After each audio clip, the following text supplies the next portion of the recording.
За. Тэгэхээр өнөөдөр хэдүүлээ Mr. Hiragi's Home Room гэх 2019 онд гарч ирсэн TV mini series-ийг ярилцах болно. Тэгэхээр энэ маань өөрөө интернет муви дээр бейс дээр 7.4 үнэлгээтэй. Тэгэхээр ерөнхийд бол нэлээд сайн үнэлгээтэй кино гэсэн үг. Ялангуяа сүүлийн 2 анги нь бүр нэлээд өндөр оноотой юм байлээ. Тэгээд энэ кино маань өөрөө 10 ангитай. Тэгээд нэг бичлэгээрээ магадгүй 2-3 анги оруулаад явна. За тэгээд дахиад хэлье. Хаанаас үзэх вэ гэж асууж байгаа хүмүүст хэлэхэд Netflix дээр бол байгаа. Ихэнх ер нь бидний ярьж байгаа кинонууд ер нь голцоо Netflix дээр бол байгаа дөө. Тэгээд шууд кинонд орцгоё. За тэгээд дараагийн ангиудыг нь ойр ойрхон оруулаад явах учраас subscribe дараад хонхоос агаад хүлээж байгаарай. Тэгээд хамгийн гол нь бичлэгэн дээр лайк дараад таалагдсан бол таалагдсан гэдгээ комментээр бичээд үлдээгээрэй манайхан. Бүх комментиг ч уншдаг шүү. За кинонд оръё. Энэхүү видеог маань олон улсын бооцооны сайт болох OneXBet хамтран хүргэж байна. Хэрвээ та бүхэн өөрийн дуртай спортод дэмжин бооцоод авахыг хүсдэг бол доор хасрагсан байгаа линкээр ороод Sync OneX гэсэн миний промо кодыг ашиглаад өөрийн эрхээ үүсгэн анхны цэнэглэлт дээр 30% бонусыг аваарай. Үнэтэй заавал 18-аас дээш настай байх ёстой ба санхүүгийн эрсдлээ нэг тэргүүн тавьж хариуцлагатай байна гэдэгт бид итгэж байна. За тэгэхээр кино маань 3 сарын 10-нд Hiraги багш одоо ингээд миний хичээл дуусж байна гэд амиа ойрлох гээд дээвэр дээрээ сунж байгаа зураглаар эхэлнэ. Цаг хугацаа авахарч 3 сарын 1-нд багш нар амар бүжигэд нэр хийж мэгээл 10 хоногийн дараа төгсөлт нь болно гэж байгаа харагддаг. Цуг ажилдаг нэг ууртай биеийн тамирын багш, түүнд сайн нэг эмэгтэй багш, бас нэг ийм өөрийнхөө ном мэдрийг гаргацсан нэлээ хинээтэй багш нар цуг ажилт юм лээ. Тэгээд бас принципл гэдэг энэ хөгшин ах бол бас нэлээ доожоогүй гэхүү одоо жоохон ажилласаа үүдсэн байдалтай харагддаг. Хөрхи манай Hiraги багш гэсэн өөрөө бас нэлээд доожоогүй юм байна лээ. Октод хүртэл бөөрлөхөд уннаа манай багш юм байна. За тэгэл ангидаа ороод ирэхэд нь хойд хаалх нь онгоохгүй байна гэж нэг охин хэлснээр хичээлээ эхлүүлэх гэтэл Kai болон тэдний дагуулууд нь хаана байгааг нь асуухад нөгөө төл нь ороод ирнэ. Яг ангийнх нь багшаа Буки гэж дууддаг. Тэгээд орж ирэхдээ тэгээд ч унгаж мунгаагаад өөрсдөө нилээ мэдэрсэн гараад байна лээ. Ягаад ч юм хэцүү анги санаанд орж ирв. Hiraги ч одоо манай сүмжид багш юм уу ааш. Гэхдээ бас үгүй заяа. Сүмжид багш шиг хүүхдүүдтэй бууж өгөх хүн бол биш заяа. Та угаасаа өөрсдөө үзээд ойлгох чинь. За тэгэл хичээл нь эхэлж одооноос та нар миний олцсны хүмүүс гэж багш нь хэлэхэд хүүхдүүд чинь шок. Тэгэл та чинь юугаа болоороод байгаа юм бэ гэд ихэндээ инээлтэл. Тэгснэ маань толгойлогч Kai чинь балаа навшин хичээл суухаар харж унтлаа гэд гарах гэсэн чинь хаалх нь хаалттай. Хаалгыг нь нэлээд тийм тусгай цоожоор цоожилсан байлээ. Тэгээд тэр нь заавал багшийн компьютер дээрээс сигнал нь очиж онгогддог тийм хаалга.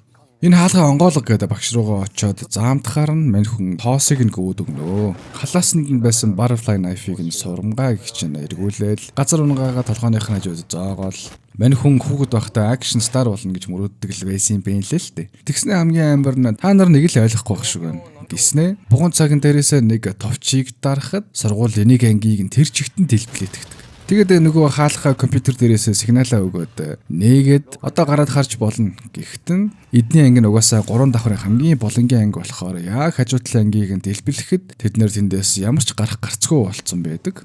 Тэгэл сургуулийн хаасаагүй бомб суурлуулсан байгаа. Тэгээд энэ ангид ч бас 3 газар байгаа гэд хүүхдүүдийг сандал дээрээс авахыг хүснэ. Мэдээж хүүхдүүдийн утас зөвхнүүдийг нь чухрааж авахаа юу гэж мартах вэ? Хичээлийн ханх дуурахад японочууд Криц гэж босоод Рэй гэд бүхийж одоо мэдлдэг бол багшийг Криц гэхэд хинж босхгүй байхаар нь цагаараас хүрдүүлээл бүгдийг нь робот шиг удирдана. Тэгэд хүүхдүүдээс яагаад би та нарыг барьцаалж байгааг мэдж байгаа хүн байна уу гэхэд хинэн ч тоглохгүй болохоор нэг өхний нэрийг нь зөхиод яагаад вэ гэж асуухад өнөөх нь бид нар танд муухан ханддаг болохоор уу л гинэ. Тэр нэг хэсэг нь мөн гэхдээ тэдний бүгдийнх нь мэдэж байгаа хэрнээ хилж зүрхлэхгүй байгаа нэг хэрэг нь бол ангийнх нь өөд болсон охин байдаг. Яг охин амиа оролцсон юм байна лээ. Тэгээд түүнийг Рейна Кагаяма гэдэг байсан. Бөөнөөс Рейна гэдэг дуу тавьчих.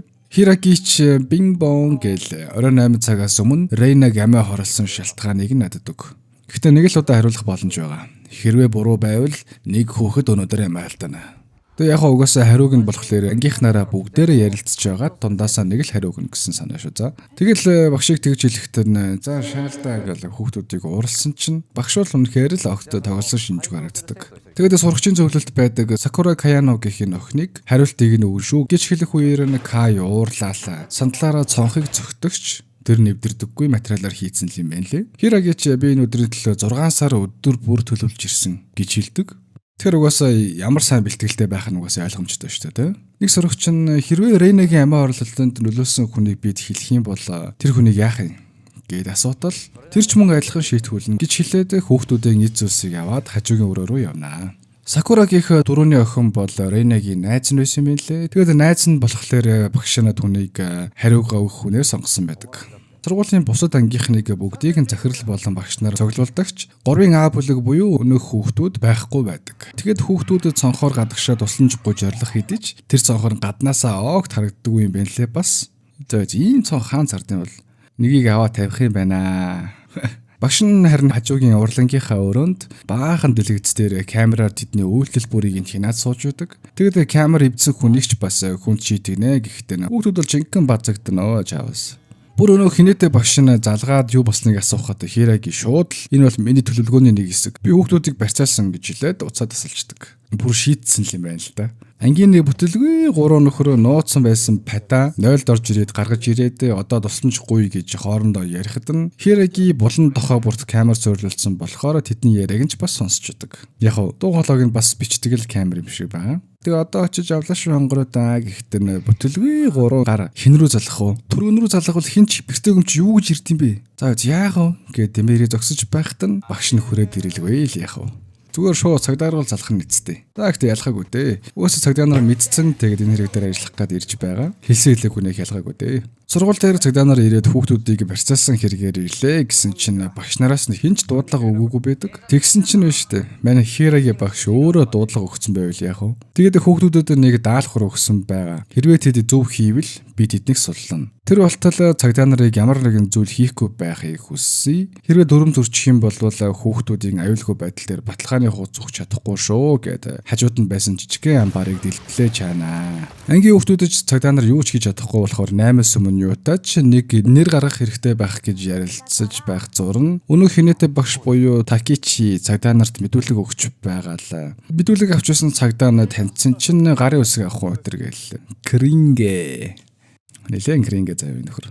Хирагигийн хувийн мэдээллийг харахад 27 настай 2 жилийн өмнө энэ сургууль дээр ирсэн дүрслэх урлагийн багш. Тэгээд 6 сарын өмнө Рейнагийн амиа орлолтоос болоод ангийн багш нь авснаас хойш 3А-гийн ангийнх нь багш болж исэн юм байна лээ. Цаасан дээр үлгэр жишээ даруй төлөв багш байдаг. Ууг нь Рейнагийн зургийг зурснаа дундуур нь зүсэж мүсэл. Яг ямар холбоотой юм болоо энэ хоёр.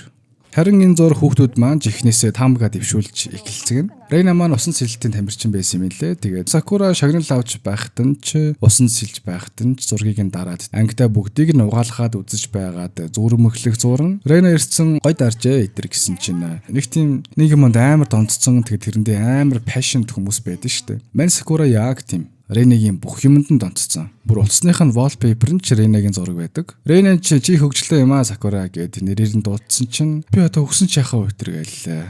Бөөн баяр. Тэгэл тэр цагаас хойш манай хоёр сайн найзууд болж исэн юм байна лээ. Рейнатай өнгөрөөсөн дурсамжуудаа бодоод гүн бодолтой автцсан байхад нь ангийнхан хүүхдүүд Рейнагийн допинг хэрэгэлсэн. Тэгээд тэр цорглоо нь интернетийн номер 1 хайлт болж исэн талаар ярьж эхэлдэг. Өөхөөс өмнө Рейна Сакурад өгсөн захианд нь би чамтай найзууд байж чадахгүй нэ гэсэн утгатай захидал байсан байдаг. Яг эндээс харахад Рейна амиа хорлсон гол шалтгаан нь бол интернет дээр түүний тухай допинг хэрэгэлсэн гэдэг тий сошиал були хийсэн юм шиг байгаа. За тэгэл орой болоход ээж аав нар нь чирсэн өнөө хинэтэ багш чинь бүр ТV дуудсан улс орон даяараа цацгах гээд байж идэг. Бас л амжуулах юм байна нэрээ. Харин сургуулийн принципал бол ерөн жоохон доожоогүй. Тэгээд энд ажилласаа бүр нэлээд залхсан байрны хүн байдаг. Яг л манай өмнөх хотын дарга шиг яг альбан туршаалтаа дөнгөж авсан уугүй юу баахан асуудал араас нь гарч ирээд амрал авдаг шиг. Манай хүн чинь ажилласаа нэлээд залхсан байдалтай байдаг. Цагдаагийн нэг том баачка ирээл одоо би энэ асуудлыг гартаа аавна гэх үеэр нь улс даяар хүмүүсийн хэргийн талаар шуурч өгдөг. Сургууль руу халдах гэж байхад нь мань Хираги төгшөөрийн дохионы сургаар харахад let the games begin гэнэ. Такичи ч My Hero Academy дээр All Might нэг баатар болохоор амар enthusiastic speech өгдөг шиг л амар heroic юм яриастай. Энэ зурн багш ангид орж ирэхэд цаг 7:45 болж байдаг. Тэгэд тэд яг ямар хариунд хүрсэн талаар нь багш асуухад хүүхдүүдний шийдвэрт хүрсэн. Тэгээд тэрийг Сакураг хийлгээд чангалаад байхлаар нь допингийн хэрэгээс болоод сэтгэл санаагаа барихгүй ямиа хорлсон гэж хэлдэг. Гэтэ багш нь бол мэдээж энэ хариу биш гэдгийг нь бол мэдж байгаа. Чийч мэдж явах хэвээр гэж хэлээд дахиад нэг сайн боддоо л гэнэ. Гэсэн чинь Сакура яг үнэндээ бол энэ шалтгаан нь биш ээ. Гээд өнгөрсөн цагийг дурсах ба Ангийнхан нь Рейнаг ауткаст болгоод ширэн дээр нь баахан юм шараачаад муу допинг хэрэглэгч, булгаацагч нэтэргээд бүлийдад ихэлсэн байдаг. Тэгээд Рейна Сакурад хоёулаа найз байхаа болий гэсэн загтал нь хэрвээ түүнтэй найзлаад байвал Сакурач ауткаст болох байх гэж бодоод тэгсэн байдаг. Мань хүн чи тэр захаг авснаас хойшоо Рейнатай харьцаа бэлдсэн юм байна лээ. Өөрийгөө мэдээж одоо хүртэл тэрэн дээрээ зөвхөж явдаг талаараа хэлнэ. Тэгсэн ангийнх нь бүр Сакураг хуцаатай гэдэг бүр бүгдээрээ тэр угаасаа хөхж байхдаа таарсан хөгийн амтан гэтэргээл зулаарцгаагаад унана. Сакурач бүр сүлдээ дийлхэ байгаад уйлж очиод одоо хангалттай гэдэг Каиг нэг сайхан өвдөглж аваад та нар юу мэддэг гэж ингэж яриад байгаа хөлтөө төмснүүд вэ? Хандарт яг ямар муу зүйл хийсэн гэж ангиар нэг ойлж харнаа. Тэгэл өөрийгөө хамаг буруутан нь болгоо. Түүнийг би хэцүү үед нь зүг байж харагдаж чадаагүй болохоор энэ бүхэн миний буруу гэдэг. Манайхан өөрийгөө буруутан болгочдөг. Энэ бүхэн миний буруу. Тэр надаас олж өгсөн. Уучлаарай Рейна. Гээл баахан уйлна. Багш нь чи энэ чиний эцсийн хариулт чинь үү гэхэд Сакура тийм л гинэ. Гэхдээ багш нь тунд таагүй. Энэ бол 100 хариулт биш гэж хэлдэг. Хүүхдүүд чи та яаж тийм итгэлтэй байгаа юм гэхэд нь Рейна надад өөрөө тухайн үед юу мэдэрч байснаа хэлжсэн. Та нар яг жинхэнэ хэрэгтнийг олж байж эндээс гарна гэж хэлнэ. Энэ зурн өнөөхөд тусгаагийнхан ч барилга руу нэвтэрч байдаг ба мань хүн одоо та нар дундаас нэгийг чинь алгах цаг боллоо гэдэг хэнийг ч сонгох вэ гэл энийгээ дундахаар нь хүүхдүүд сүултээ төм рүү дайрч эхэлнэ. Нэг нэгээр дайрвал угаасаа Хирагийг барьж идэхгүй юм болохоор бүгдээрээ нээж дайраад унгаад авсан чинь мань хүн ангид байх нэг бомбыг нь дэлбэлждэг. Ангид байгаа хүүхдүүд гадаа байсан бүх хүмүүс бүгдээрээ шок. Цагдаа нар харин доод давхраас нь дээшээ таазыг өрөмдөж тааз дээд давхраас нь шал за мэдгүй ямар тааш тэр тааз шал хоёрыг нэ өрөмдөж байдаг бол ангид багш. За одоо хэнийг ч алах вэ? Би бүр амар хүн алмаар байгаа байхгүй юу гэтэр гээл баясаад унана. Тэгсэн нэг хүүгийн бацаан Сакура Рейныг алсан гэж өөрөө хэлсэн чинь Сакураг явуулчихъя. Та нар бүгд л тэгж бодож байгаа үстэй л гинэ. Багш нь ч эсэргүүцэх хүн байхгүй юу гэсэн чинь нэгэн ч дуурдаггүй. Тэгэл Хираги уурлаад та нар ийм штэ. Рейнэгч бас яг ийм байдалд оруулж алсан. Өөртөөсөө ичээч. Сакура та нарыг бүгднгийж нь хамгаалахын тулд өөрийгөө золиосож үнэнээ хэлж яхад та нарын барьж байгаа царайч нь. Та нар яагаад өөрчлөгдөхгүй байгаа юм бэ гээл. Үйлээд байж явах үеэр нь цагдаа нар нойлын өрөөрөө нэвтрэхэд тургуул дотор тохиолдол дуурдаг. Хираги ч цагдаа нарт би хариу хөтөл юу ч хийхгүй бай гэж хэлсэн баха гээд түүний урд нь байсан нэг залууг за одоо тэгвэл чи өгөхгүй гээд баахан зодож байгаад өнөөхөө эрбэхийг утгаараа зоогоод алчихдаг. Ангийн хүүхдүүд ч уйлалдаал чи нэрнгээс алчж байгаа мó гэж орилдох бүх процессыг Хираги гадаа байгаа хүмүүст халаасандах микрофоноор дамжуулж хэлсэн юм байна лээ. Тэгээд мэдээж тэр бүхнийг нь сонссон цагдаа нар өнөөх тусгаагийн хүмүүсээ буцаагаа таталгүй л яхав. Мэдээж цагдаа нарын гол үүрэг бол энэ ч байгаа хүүхдүүдийг бүгднгийн амьдаар нь авах шүү дээ. Тэгэхээр тэд цаашаа дахиад нэвтрэх юм бол Хираги дахиад нэг хүнийг алчих юм билүү? За ингээд өнөөдрийн хичээл дууслаа. Кайно миний ноутбукийг аваад ирээрэй гэд өгсөн хүүгийн цогцсыг нь чирээд явдаг. Кайно түүний овг нь тэгээд бөөндө угаасаа л Сакура гэд жинхэнээр нь дуудсан юм чинь Сакура л гэд явчихдөө. Урлангийн өрөөнд орж ирэхэд дөрөв нүрийг нь зүсэд байсан зургийн ард нь Рейнагийн инээж байгаа зураг байдаг. Сакура ч би ч яг юу болоод байгааг нь үнэхээр ойлгохгүй. Яг хоо ирээдүйд угаасаа учир нь таалагдах л байх. Хираги цагдаа нарт надад одоо 29 биш 28 хүүхэд байна. Хэрвээ та нар 28 болонгийн авмаар байвал Mindvoice гэх сошиал платформ дээрх хүн бүрийг 100 yen цуглуулах аян зарлал гээд Mindvoice дээрээ бас лайв хийгээд та нар entertainment шоу үзмээр байвал төлбөр болгон 100 yen цуглуулаасаа гэж би хүсэж байна гэж зарладаг. За тэгэл Японд даяар хүмүүс энэ хэргийн талаар болон 100 yen-ийн талаар шоу гэж эхэлнэ. Тоглоом одоо л эхэлж ийн гэж Хирагигийн хэлснээр эхний анги маань дууснаа. 20 дугаар анги маань 3 сарын 2-ны өдрөөр эхэллэх ба Хинэтэ багш бас л ярилцлага өгч худлаа нүлэм засаруулагч ашиглаад худ өөлж хүүхдүүдийг одоо сулчихалдаа Хираги өвгөө өнө дээрэ гэж байгаагаар 2 дугаар анги маань эхэлнэ. Тэгснэ хүүхдүүд одоо дотор өстө өөлээд хэцүү байгаа хта атер гэж ярилцлага өгчээсэн чинь яг үнэндээ хүүхдүүд өглөөний бүжгээ хийж үйдий. Кайч ихлээд тоохгүй байхад нь багш нь очиод урт насалмаар байвал хөдөлгөөн хийх хэрэгтэй штэ гэл түүнийг хальт хорон үгсээр айлгаж аваад бүжиглүүлнэ. Үгүй тэгсэн мань хүн чинь бас хөөхөн бүжиглжтэй юм байна лээ. Эдийн сургууль хөглөөний гимнастикийн оронд л нэг юм гүүл бүжиг хийгээд ах шиг байгаа. Тэгээ одоо санживэл 1-р анги дээр багш нар нь хүртэл хийгээд байсан шүү дээ. Цагдаа нар ч өчигдөр амиа алдсан хүүхэд Рен гэдэг энэ сурагч юм байна гэх үеэр нь аав ээж нь ч их л гайхсан итгэж чадахгүй очдөг. Тэгсэн өнөөх Хинэтэ багш Хирагигаас дуулаа ирж ийн гэдээ ороод ирэхээр нь цагдаа ах юу ч болоогүй юм шиг аль болох нааштай байлгах талаас нь яриараа гэсэн чинь. За окей. Хөөе. Камера өдөр гэдэг баахан сүр болгох хэдий ч Хираги түнтэй биш цагдаа нарт ярихыг л хүсдэг.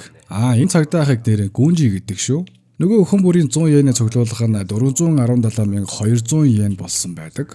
Тэгэд ер нь Mind Voice ашиглагчдын нийт хүмүүсийг тооцох юм бол ойролцоогоор 5 тэрбум йен цугларах ёстой. Гэхдээ чиний зорилго чинь яг юу юм гэд цагдаа ахыг асуухад тэр нь ер нь бол Mind Voice бүртгэлтэй хүн болгоны анхаарал хэрэгтэй гэсэн утга санаа бүх зүйлсийг тэр хэлдэг. Тэрийг ч ойлгосон гүнжи түүнд угаасаа мөнгө биш хүмүүсийн анхаарал хэрэгтэй байгаа юм байна гэж өнөөхөө дээд дарагдаа хэлнэ.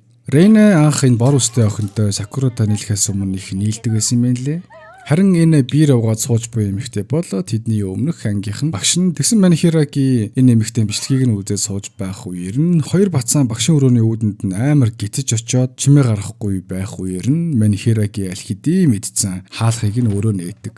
Тэгэл бид хоёр талах хийддэг юм аа. Онигири ч юм байхгүй юу гэж хэлэхдээ нэг сэжигтэй зүйлийг олж харсан байдаг. Багш нь ч ойлголаа бодож үзье. Одоо хичээл эхэлнэ. Бусадаа очиж хэлээрэй гэж хэлдэг. За тэгэл хичээл нь эхэлж багш нь хүүхдүүдэд Рейнагийн үхлийн шалтгааны эхлэл бол энэ сошиал дээр тавигдсан X гих нөхрийн постлсон постноос үүдэлтэй гэдэг постнуудын зургийг нь үзүүлдэг. Тэгсэн бас нэлээд хідэн хөөрхөн дарк тийм постууд бичсэн байдаг. Тэгээд хамгийн сүүлд нь тэр нөхөр нэг видео бас оруулсан байдаг ба тэр нь октын локер дотор Рейнагийн зүгэнд нь байсан эмний дүрсийг нь авч тэгээд тэрийг Рейна ууж байгаагаар постлоод тэр нь сошиал дээр бүр амар сэвэгдээд тэгээд манай хүнийг амиа хорлох бас нэг том шалтгаан нь болсон юм байна лээ. Тэгвэл таад бараа гадарлаж байвал энэ бичлэг угаасаа жинхэнэ биш, эдитэлсэн байдаг. Тэрийг нь ч Хираги багш сайн мэдж байгаа. Хоёр дахь өдрийн даалгавар бол энэ бичлэгийг хийсэн хүнийг олох. За, X яг одоо гараа өргөнөөрөө гэд хэлтэл юу гээл би байна гэж. Одоо намайг алаарай гэд гараад ирэхв. Орой 8 хүртэл хүлээхээр болно. Хэрвээ тэхгүй бол уламжлалт ёсороо нэг нь заавал өгнө. Харин энэ үеэр нь цагдаа нар сургуулийн захиргаанаас Хираги сурагчдаа ямар нэгэн хор учруулдаггүй ч найз охиндоо их л хатуу дээрлэхүү байдаг байсан талаар нь олж мэддэг. Тэгээд тэр найз зохин гэдэг X нь сургуульд ажилладаг байж байгаад сэтгэлийн асуудлаас болоод гарцсан юм байна лээ. Бодвол өнөөхөө 3А буюу одоо манай эдийн хуучин ангийн багш юм шиг байгаа. Сургууль дээр Хираги цагдаа нарын цөмлсөн хэсгийг нь бөглөж байх зуур нь ангид өнөөх хоёр бацаан Рейнийг амьд юм шиг байна гэж ярилцдаг. Учир нь багшийн өрөөрөө түрүүн хальт харахад хоёр ширхэг задлцсан боо байсан. Тэгээд боорцог юм боо хөрж явах юу. Хүүхдүүд ч хэрвээ багшийн цагийг нь хусчих бол зогтох боломж үүсэх юм байна гэж тооцоолох үеэр нь Кай тэгвэл би тэр цагийг чинь аваад өгье гэдэг. Чадах юм болоо да жаавас. Харин өнөөх постууд нь болохоор ерөнхийдөө дандаа л би түүнийг дагсан, би түүний усны хувцсыг нь хайчилсан, би түүний цонхыг нь хагалсан эдгээр гэсэн утгатай байдаг. Тэгэхээр гарцаагүй энэ сургуулийнх нь бүр угаасаа эдний ангийн хүүхэд байх нь хууль. Сакура Рейна түүнд бэлгэлсэн ачуурыг нь гаргаж ирээд харсан чинь манай бор устэй охин буюу Кахо чамд хин ийм ачуур өгсөн энэ гэлээ. Тэгсэн яг маань Кахо өөрөө Рейнад яг ийм зурагтай ачуур өгч байсан юм байна лээ. Гэхдээ энэ нөхөр бол найзлын гэсэндээ биш усан сэлэлтийн том тамирчин найзтай гэдгээр сошиал дээр хандлт авах санаатай л нийлдэг байсан юм байна лээ. Угаасаа ер нь анханасаа хараваас нэг тийм vibe мэдрээд байсан юм аа энэс. Тэгээд тэрийг нь сонссон Рейна альчуурыг нь буцааж өгөөд яваад өгсөн юм лээ. За тэгэл багшийг 0 багт нь Кай 2 дагуулж орж ирээд төмөр эднэр барьцсан манай Хираги багштай үзэж гарнаа. Харин энэ зуурны хідэн өвтүүд багшийн өрөөг шалгахаар ирдэг. Яг хаалгыг нээх гэтэл бариул нь тогцоход тохиолдол дуурж эхэлдэг. Хираги ч өнөөх Кай эдрийг нухацсан, толгонд жоохон гимтэл авцсан. Урлагийн ангид орж ирэх ба би та нарт энэ өдөр хүртэл ямар их бэлдсэн талаараа хэлээ үстэй гэдэг. Хөөхөн уурлаад хажуудаа байсан гарыг хагалж маглаад одоо дахиж ийм зүйл болох юм бол шийтгэлтэй шүү бэнтэр айл гин. Энэ зураг Гүнжи ах Хирагийн X охин дээр буюу хуучин ангийн багшийн гэрт нэрж аавтаа уулзаж түүний охинд юу болсон талаар мөн Хираги яг ямар хүн болох талаар нь асуухад аав нь тэр бол аимшигтэй хүн гэж хэлдэг. Орой болоход багш нар нь бүр өөрсдийн зовлонгоо нэмгэлж гин инээ тэрээгээд тойрч суугаад архитаж итэр. Харин ангид Кай хүүхдүүдийг хинээс нь чи бичлэг тавьсан биш үү гээд нэг нэгээр нь дээрлэхэж байх зур нь нэг бацаан нь чи ч гэсэн байж болно шүү дээ. Яг ясмин дээр Рейнаг үхээсэ гэж хамгийн их хүсэж байсан чи штэ гэд авдیں۔ За тэгэл тэр бацаан чангаа өртөх нь ойлгомжтой. Харин охтууд Кахо болон Сакура хоёрыг Рейнатай их ойрхон байсан. Тэгээд хоёулаа гинэт харьцгаа болцсон гэд ярих зур нь багш нь ороод ирнэ. За хин чин тэр бичлэгийг хийсэн бэ гэд асуугаад хариулт байхгүй бол хинээс чинь эхэлж алах вэ гэд байж хатан Фумика Сагара гэд X найз охиноос нь дуудлага ирдэг. Тэгсэн яг үнэндээ залгсан хүн нь Гүнжо түүний уцаар нь ирсэн байж таарнаа. Хираги жуурлал та нар Фумикад юу исэн гэд орилж байх зурн хүүхдүүдэд түн рүү дайрч цагийг нь авчихдаг. Гэтэ заяа мань хүн мэдээж энийг урьдчилан таамагласан л байлгүй яах вэ? Хүлэндөө дахиад нэг цагтай тэгээ тэрийг дарахад ангийн нэг булангийн бомб дэлбэрдэг. Яг уу гарт нь байсан тэр цаг бол зүгээр л нэг жирийн цаг, харин нэг жинхэнэ удирлах нь бол хүлэнд нь байсан юм бэ лээ.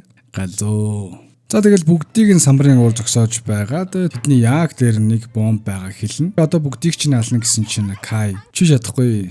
Чам тэгэх зориг байхгүй гэсэн чинь багш нь чи оролдол үзэлтэй. Чи нэг л алах юм бол би товчийг дарж та нар бүгдээрээ наад газар дээр чадарна. Гэхдээ Кай бодож байгаад яа хөлөх гítэл энэ охин урдуур нь зогсоогоод танд нэрл ах тангалтай үсттэй. Тэгвэл биднийг бүгдийг амьд үлдэн үсттэй. Гэхдээ хүүхдүүд чи хурдан өөрийгөө эхэлчилдэ гуйж ийн гээл хурдлаач гэж орилдох үеэр нь Кахо сонирн болоод өөрийгөө эхлэх гээд байна уу гэсэн чинь Ван Сакура дахиад л би тэгс юм аа гэд хэлээд тэгтээ. Хөрх юм яагаад өөрийгөө ингэж байгаа юм бол доо чаваас. Тэгсэн чинь багш нь түүнийг X-ийнхаа тэ сошиал хаягийнхаа пассвордыг хийх гэж хэлдэг.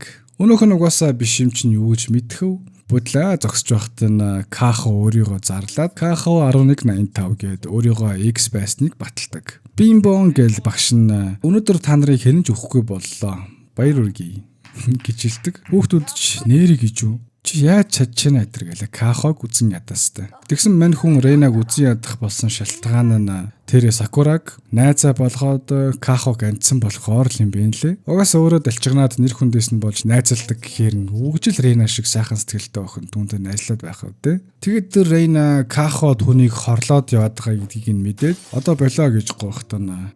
Тэгвэл чи өөх. Тэгэх юм бол би болно гэж байсан удаатай юм байна лээ. Харин тэр бичлэгийг нь Кахо өөрөө хийгээгүй. Зүгээр түүний локерт нь CD-г үлдээгээд явсан болохоор тэр зүгээр л сошиал дээр тавьсан байдаг. Багш нь ч түүнд Рейнагийн оронд өөрийгөө тавиад үз. Тэгвэл чи яах байсан гээл баахан лекц уншиж гарнаа. Хүүхдүүд ч ихнээс уйлаалаа бодвол бүгдээрээ л өөрсдийгөө Рейнагийн оронд тавьж үзээд ах шиг байгаа. Тэгээд Каход Рейнагийн үгсийг дамжуулдаг ба Рейна би түүнтэй найз байхыг үнэхээр хүссэн. Түүнд өөрт нь тайлбарлахгүйгээр ансан ч миний буруу гэж Рейна үйлж багштай ярьж өгч байсан юм байна лээ. Эхлэг үн туссан бололтой Кахо бахираад байх үед нь багш нь эн чинь л өвдөлт. Чи өвдөлт гэж ямар байдгийг өөрөө мэдэрч ажил ойлгох нь гэх үеэр нь Сакура түүнд Рейнагийн өгсөн альчуурыг өгөөд Рейна түүнд энийг бэлгэлэхдээ нэг сайн найз нь энэ характерт дуртай болохоор би чамд өгч байгаа шүү гэж хэлжсэн талаар хэлдэг. Тэгэд Рейна чамайг хизээд ч найзаа гэж бодож чамайг үнэлж хайрладаг байсан шүү гэж хэлнэ. Бүхнийг ойлгосон Кахоч бахираастай. Хираги за өнөөдрийн хичээл дууслаа гэд гарах гэхэд нь хүүхдүүд биднийг одоо суллаач бүх хэрэгтнүүд нь олзчлаа штэ гэсэн чинь тэр бичлэгийг нь хийж эдитлсэн хүн одоо хүртэл байгаа. Тэрийг бас олох ёстой гэж хэлээд өрөөлөөгөө явах замд нь Кайтер араас нь гүйж ирээд Рейн үхийг үзтээ. Та зүгээр биднийг өнөмшүүлэх гэж түүнийг хотлоо алсан болгосон бидтэй гэсэн чинь багш нь тэдэнд Рейний гарын алга хэсгийг нь үзүүлдэг. Тэгээд маргааш гихтэнэ тэрний бүтэн биеийг нь ятлаа дуусчих байх мэ. Энийг авах уу гэсэн чинь нөгөөдөл нь боон айц давтаад зогтаалх үйл яах вэ?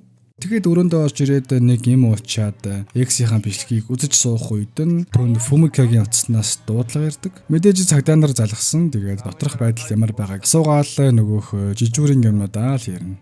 Харин Хираги тэднээс 10 минутын дараа 30 ширхэг онигири авчрахыг хүсдэг. Заавал ганцаараа ирэх ёстой. Өөр хүний сүүлдрэл харагдах юм бол би ангийг тэр чигтэн дэлбэх нь л гэнэ. Энэ зураг нь 0-1 эрэхтэй сурагч утсаараа Mind Voice дээр анги дотор болж буй бүх мэдээллийг бичиж сошиал дээр постлж өгдөг. За тэгэхээр тэр бүлгийг сонсож байсан цагдаа нар дундаас манай дээд ахлах нь өөрөө орохоор болж хэсэг хугацааны дараа 30 ширхэг онигирийг барьсаар сургууль руу орж ирнэ. За тэгээд сургууль руу орж ирж байгаагаар нь 2 дугаар анги маань дуусдаг.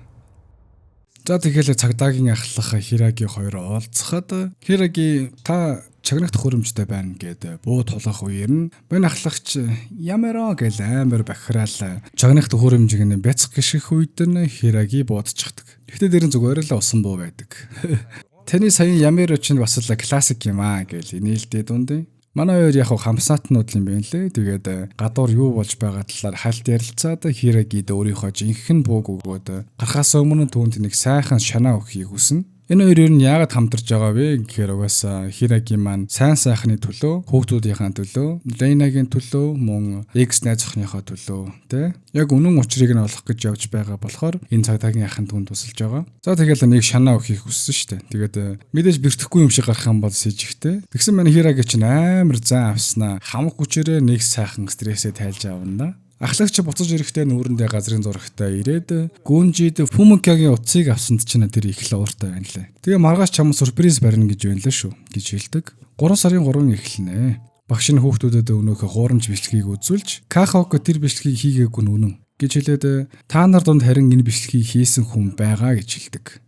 Энэ зураг Гүнжитэй утсаар холбогдсон байдаг ба орой 8-аас өмнө цагдаа нарын хийх ёстой ажил нь бичлэгийг хийсэн хүнийг олох. Гэхдээ та нар мэрэгжлийн хүмүүс болохоор буруу хүн хийсэн тохиолдолд өнөөдөр 5 хүн өөхөх болно гэж хэлнэ. Лайф гэж. Харин энэ нь өнөөхөө Гүнжид барьж байгаа сюрприз нь байдаг. Юу гэсэн ч үгүй те 5 хүнийг аль сюрприз өрнө. Классик. За тэгэл Гүнжи маань ажилдаа орондоо эхлээд бичлэгийг хийсэн хүн нь усан сэлэлтийн клубын хувцсыг өмссөн байхыг нь тогтоодог. Биеийн тамирын багшаас асуухад ч тэр усан сэлэлтийн жерси мөн байна гэж баталдаг. Яг энэ зураг нь ангид ч мөн хүүхдүүд энэ талаар бас олж мэдцгээсэн байдаг. Тэгээд тэр клубын ахлах болох охиныг бүгдээрээ сэжиглэж эхлэхэд охин ч клубын менежер болох Какеро гэх залууг чи юм туурахгүй мүү гээл хоорондоо хөөрхөн бифред хэлнэ. Харин тэр үеэр нь Кахоч зүгээр нэг жерсинээс болоод хүнийг буруутгах гэдэг хэцүү шттэ. Гээд дуурцсан чинь өмнөх анги дээр шившгээ тарьсан болохоор октод нь ч түүнийг алаг үзээд 9 шидээр нь дарамжлаад эхэлнэ.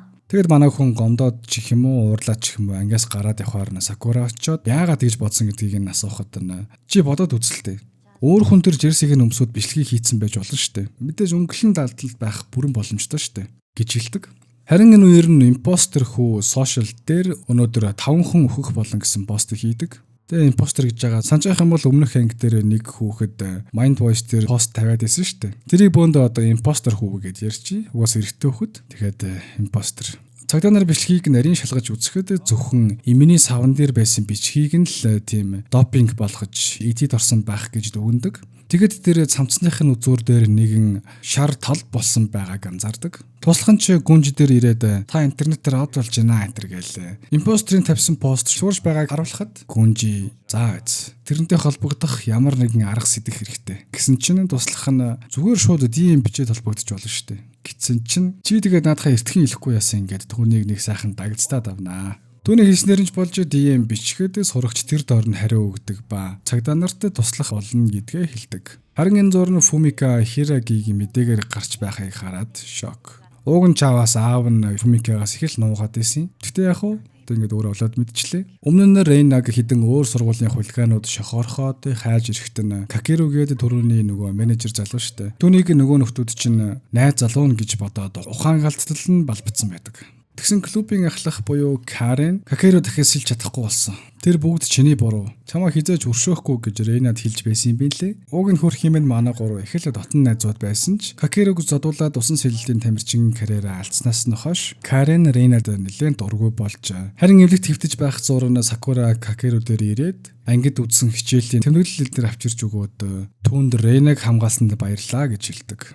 Нөгөөх нь чи би юу гэж тусалж хамгаалж чадах вэ гэж санаа алдахад Сакура түүнд усан сэлэлтийн клубын менежер болвол ямар уу гэсэн санааг анх тавьж байсан юм лээ. Тэгээд хэлснээр нь ч болж мань хүн менежер нь болоод анх Сакура гэдэг охин надад менежер болохыг санал болгосон юм аа гэд Рейнад хэлэхээр нь нөгөөх нь Сакура дээр очиод тэр хоёр найзалж байсан юм байна лээ.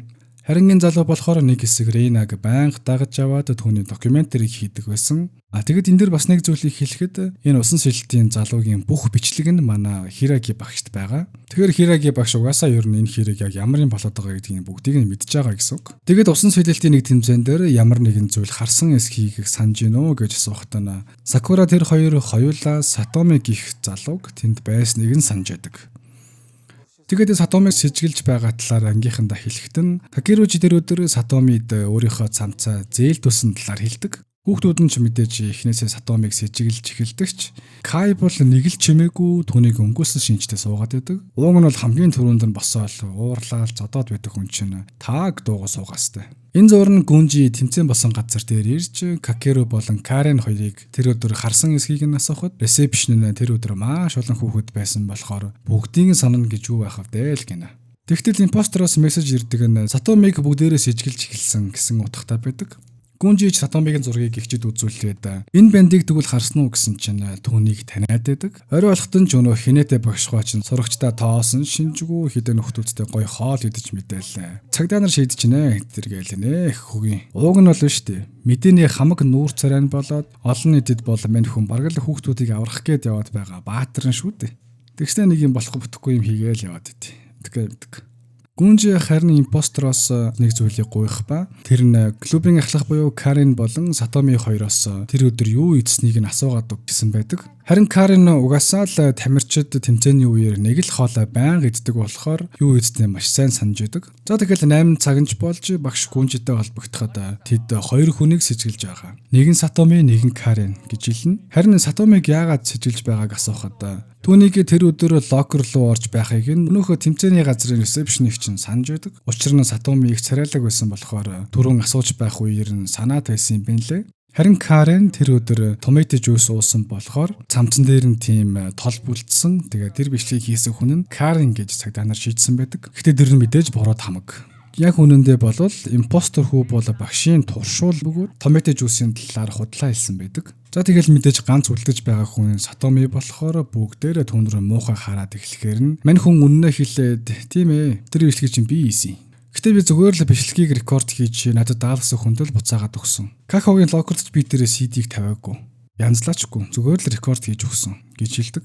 Яг хөө шалтгаан нь юу байсан бэ гэхлээр Рейнагаас тэр түүнтэй үерхийг асуухад нөгөөх нь татгалцсан болохоор Эгон дийлдэхгүй анх удаа охин режектлүүлж гэн гэлээ. Мурч байхад нь нэг хүн ирээд түүн тэр бичлэгийг аваад хийгээд өччих гэсэн санал тавьсан байдаг. Ядчихт нь манай Рейна ч нөгөө менежер Какерудэ сайн байсан юм байна лээ. Тэгэл мэдээж өөрөөс нь доожог нөхөрт сайн гэдгийг нь мэдээл Сатомич буун уур бололгүй л яах вэ. Тэгэд багш нь ч баахан лекц уншаал Сатомигийн бурууг нь ойлгуулах гээд ярьж байх зурн тэр уурлаад Какеру зандаж аваалаа. Би ийм хөгийн чулдраад ялагдмааргүй байсан.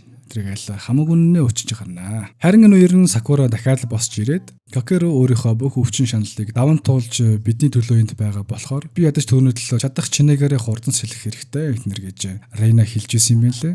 Тэгэхээр Рейна Какеруг тэр талаас нь үнэлж сайн болсон юм шиг байгаа. Сэтгэлэл хардаг юм байна л та. Тэгэл Сатоми Какеру түүнээс хэд дахин сэтгэлийн хаттай хав илүү хүчтэй гэдгийг нь ухаарад альвээ намаа цөх тэргээл түүнээс уучлалдахгүй байхад нь Какеру ч өөрийнхөө зовлон өөрийн давуу тал болох хэрэгтэй гэж уянгалнаа. За тэгэл багш нь уянгалын халлыг нь зогсоогоод цагдаа нарт хэлсэн ёсоор өнөөдөр 5 хүнийг цааш нь харуулна гэдэг буугаан гаргаад ирнэ. Мэдээж цагдаа нар Сатоми биш Карен гэдэг буруу хэлсэн болохоор шүү дээ. Тэгэл Сатоми чи хэрвээ 5 хүүхэд байх ёстой юм бол би ихнийх нь бай гэж өөрийн бурууг хүлээж хэлэх үеэр нь багш нь дахин 4 хүүхдийн нэрийг дуудаад ангиас гарч яваад хажуу ангид байх бомбыг дэлбэлдэг. Очоор шалгахад баахан тасарсан гар хөлнүүд байдаг. Яа энэ орцсон ш. Гэхдээ кино дуусахаас өмнө сүүлийн хэсэгт өнөөх 5 сурагч маань ухаан алдсан байдалтай газарт хэвтэж байдаг бол Сатомиг сэрэхэд Рейн гих өнөөх хамгийн ихэнд алуулдаг залуу тэдний өмнө зогсож байдیں۔ Тэгэхээр энэ бол Рейний сүнсэн үү эсвэл анханасаа энэ бүх зүйлээ төлөвлөгдсөн байх уу гэсэн бодолд төрснөөр 3 дугаар анги маань дууснаа. За За тэгэхээр 3 дугаар анги маань дуусны дараа 4 дугаар анги маань мэдээж эхлэнэ. Тэгээд 4 дугаар анги маань яаж эхэлж байгаа вэ гэхлээр багш хэрхэн анханасаа энэ бүгдийг төлөвлөж байсан талаар харуулдаг ба Ренийг багш зүгээр хиймэл цус форм дотор нь хавчуулаад худлагаасаа алсныг харуулна. Мөн хиймэл тасарсан бугуйг Кай болон түүний жандуудад үзүүлж гүнжидэ томато жуусны талаар өөрөө мессеж бичсэнийг мөн өнөө 5 хүүхдийг нүдийг нь боож доод хаварт оруулан ухаан алдуулж хиймэлээ тасарсан гар хүлийг тесрэлтийн цэг дээр үлдээсэн гэх мэт түүний төлөвлөгөөг ер нь бол харуулна. Мэдээж манай хүн өдий хүртэл ямар ч хүнийг жихнээсээ халаагүй. Энэ бүхэн бүгдээрээ төвний төлөвлөгөөнд багтсан зүйлс гэдгийг манайхан мэдж байгаа бэлхүү дээ. За тэгээд багш нар тэр хүүхдүүдийг сэрсний дараа өөрийнхөө бүх төлөвлөгөөг ярьж өгсөн байдаг. Маргааш Сакура шүн дунд доод давхарт ямар нэгэн зүйл сонссон талаараа ярьж байх зураг хідэн охтууд манай хөвсгөр охиныг муухай өнөртэд байна тэргээл дормжлоод байх үеэр нь нэг хулиган залуу буюу одоо манай Каин нэг найз нь угаасаа л бүгдээрээ усанд ороогүй удаж байна. Та нар ч гэсэн өмхий өнөртөж байна гэд хэрүүлийг намжаах гэд хэлсэн чинь мань хөвсгөр охин өөрт нь сэтэ хаяад байна гэж бодоод тэр залууд дурлаатахна. За тэгэл яаж байх зургууд тэдний 4 дахь өдрийн хичээл нь эхэлдэг. Харин өнөөдрийн даалгавар нь бол Сатомид тэр бичлэгийг хий гэж хэлсэн хүнийг олох байдаг. Мэдээж өглөө болгон асуудгаараа хэргийн эзэн хин бэ? Гараа өргөөрэй гэж хэлэхэд нь Кай шууд ямар ч хэрэгэлцээгүй өөрийгөө гээд гараа өргөж хэлдэг. Тэгсэн нэрнгээсээ л Кай Сатомид тэр бичлэгийг хийчих. Үлдснийг нь би бүгдийг зохицуулна гэж хэлсэн юм байна лээ.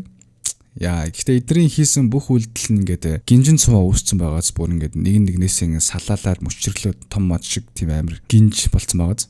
Гэхдээ багшуулаа Кай яг тэр бүгдийг ихнээс нь сэдсэн хүн биш. Түүний ардаа нэг мастер майнд байх л ёстой гэж мэдээд байдаг ба орой хүртэл дахиад л хугацаа өгнө. Харин гадааны хүмүүс урд шөнө 5 хүүхэд өгсөн гэдгийг мэдцгээсэн бөөн өмнөөс ман болж байх зурна. Каин хоёр жоохон дүүнэ сургууль дээр хүрээд ирдэг. Яг учир нь гэвэл Каин ээж нь өвчнөөс болоод хэвтэрт тарцсан юм лээ. Тэгээд сургуулиас нь одоо халамжийн үйлчлэгийг хүү одоо юу гэмтэй ах нь сургууль дээр ингээд барьцаалагдсан байгаа учраас одоо нэг багш нь очиж ээжийг нь асрах талаар хэлсэн юм байна лээ. Тэгээд Хираги ч нүүрэн цагдаагийн халахтаа ярьж юу болж байгааг асуухтаа их л өвчнөдөө зовсон байгаа харагдана. Гүнжи харин өчигдөр шөнө буруу сонголт хийгээд 5 хүүхдийн амийг алдсан болохоор түүнийг өөр хэрэг дээр тавьсан байдаг. Тэгээд манай хүн нэг сексисэн нөхрийг хууль бусаар эмэгтэйчүүдийг баарнд ажиллуулсан хэрэгээр байцааж байхад нь Фумика түн дээр ирж өөрийнхөө утсыг асууж авдаг. Тэгвэл бас Хирагигийн энэ хийгээд байгаа үйлдэл нь миний буруу юм шиг байна гэж хальтай зохиулгах зурн аав нь хурж ирээд түүнийг өшөө юм яриулахгүйгээр аваад авчнаа. Тэгэд яг гарахаас өмнө түрүүний сексисэн нөхөр буюу Киши гих залуу Бермс гих гангтай ямар ч холбоогүй юм шиг байна гэж туслах нь хэлсэн чинь тэрийг сонсоод Фумика их л зочирдсан харагддаг. Түүнийг ч гүнжээ анзаардаг. Энэ Бермс гэд байгаа ганг нь болохоор энэ тосхондоо бол нэлээд том бөгөөд ер нь бол хамаагүй л болж өгөхгүй юмнуудыг энэ хийж санхүүжүүлж явдаг нэг тийм том ганг юм лээ. Энэ үеэр Хираги Рейнагийн бичлэгийг үзэж суух ба гинэд дэлгэцэн шатчдیں۔ Тэгсэн маань багш дэлгэц цастыг найдвартай газар хайж байгаад мастер дэлгэц засвар гэх зурагт компьютерийн дэлгэц цастаг газрыг зорхоор болжээ.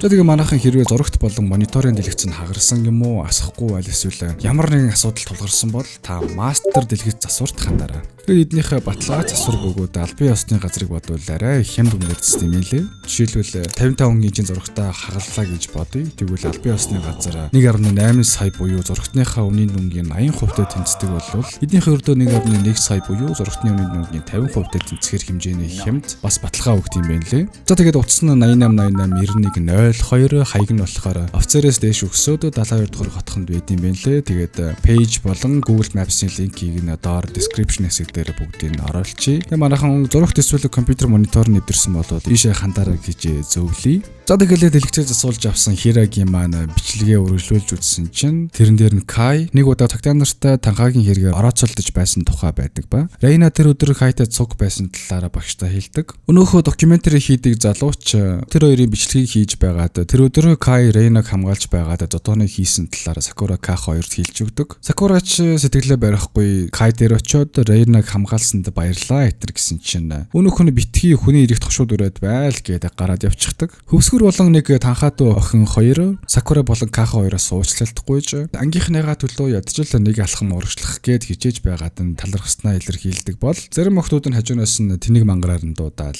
атаархаад байд юм уу яа дээ. Тэгэл хөвсгөр Сакура Кахо хоёрноор ангиас гараад нэг юмыг төлөвлөөд эхэлнэ. Харин энэ уцаа оролцсон шигээ хөвтөж байгаа ихч бол манай Каийн ээж нэгаа. Тэгээд биеийн тамирын багш болон манай Хирагийн сайн багш хоёр ирж хоол хийж өгөөд ээжийнх нь би зүгээр байгаа эсхийг асууна. Ээж нь жилийн өмнө машины осолд ороод нурууныхаа нугсаа гимтээсэн. Тэгээд нөхөрнж байхгүй болохоор Кай ээж дүүнэраа тэжээхийн тулд өөрийнхөө хамаг мөрөөдлийг орхиод цагийн ажил хийж тэдэнд бүжиглэхээ болцсон талаар ээж нь хэлдэг. Ялчгүй хоёр дахь анги дээр нөгөө өглөө бүжиглэж байхдаа амар эвсэлтэй бүжиглээдсэн юм аа. Угаасаа л том бүжигчин болох мөрөөдөлтэй л байсан юм байна. Тэгээд амьдрал юм да тий одоо ээж нь гимтсэн хоёр дүүнэр нь жоохон учраас ганцаараа л одоо гэр бүлэд ижихийн тулд хамаг мөрөөдлөө хөсөр хаяад цагийн ажил хийдэг болцсон юм байна л да манай Кай маань. За тэгэл урд нь Кайд хамтлагийнхан нэг найз нь түүний таньдаг нэг ах Рейнатай уулзмаар байгаа. Тэгэд чи тэрийг ятгаад нэг уулзуулаадгаач гэж гуйсан юм байна лээ. Тэгээ хэрвээ зөвшөөрөх юм бол 200 мянган йен өгье гэхээр мань хүн ихэндээ тэнэгэлцдэгч. Хөрх юм угаасаа л мөнгө хэрэгтэй байгаа болохоор саналыг нь зөвшөөрсөн байдаг. За тэгэл мань Рейнаг тохирсон газар аваад ирдэг ба хэрвээ очиод хальт уулзчвал би дахиж Сакураг янзан бүрээр дуудаж дээрлэхгүй гэсэн тохиролцоонд хүрээд Рейнаг авчирсан юм байна лээ. Том хар машинтай хідэн нөхдүүд орж ирээл Рейнаг хүчээр авч явах гэж үзнэ. Тэгсэн өнөөх найз нь гэдээсэн хүүрчнээр Бермсийн гишүүн тэг бүр нөгөө уулзах гэдээсэн хүн нь бүр тэдний толгойлогч Кей гэж хэлдэг. Кай ч тэр Кей гэдэг байгаа нөхөр нь Рейнаг яаж магадгүй гэж бодсон уу яасан уу тэр хидтэй үзэж гарна да. Тэгэд ямар тач Рейнаг зогтоолгож чадсан юм байна лээ. Тэг өөрөө хэрэг тутгснаа дараа нь өөрөө аварч итэр яах гэж байгаа. Тэгэд Кайг тэгэж айж ийн гэхлээр энэ Бермс гэдэг байгаа гянгийн тэр Кей гэдэг нөхөр бол нэлээд хүнд гар юм шиг байгаа. Хирагийг өрөөндөө Mind Voice дээрх шуугиануудыг уншиж суух зурн Фумикагаас дуудлага ирэхээр Гүнжи байна гэж бодоод авдаггүй. Тэгсэн араас нь voice message ирдэг нь Фумика өөрөө байдаг ба. Уулзаг ууджээ. Би чамайг мэдэн дээрээс харсан. Арай чи энэ бүхнийг надаас сулж хийгээд байгаа юм шүү дээ. Хэрвээ тийм бол бити тэгэж гуйж ийн. Би чамайг зовхыг хүсэхгүй байна тэр гэсэн мессежүүд байдаг. Тэгсэн байна Хираги үгүй би өөрийнхөө төлөө хийж байгаа гэдэг өөртөөгөө ярих зурн. Өөрийнхөө өвчин нь хөдлөөд их л хэцүү байгаа харагддаг. Нэг төрлийн хорт хавдрал юм шиг байгаа. Ямар ч жимчилгээ авдаггүй л гэдэг. За тэгээд уламжлалт ёсоор оройч болж хүүхдүүд Кайг яах чи нэтэргээл асуугаад хоорондоо бас л их муудалцаад байж байх зурна. Хираги орж ирээд за юу болж ин да шууханаа да гэсэн чинь бодолд автсан Кай босч ирээд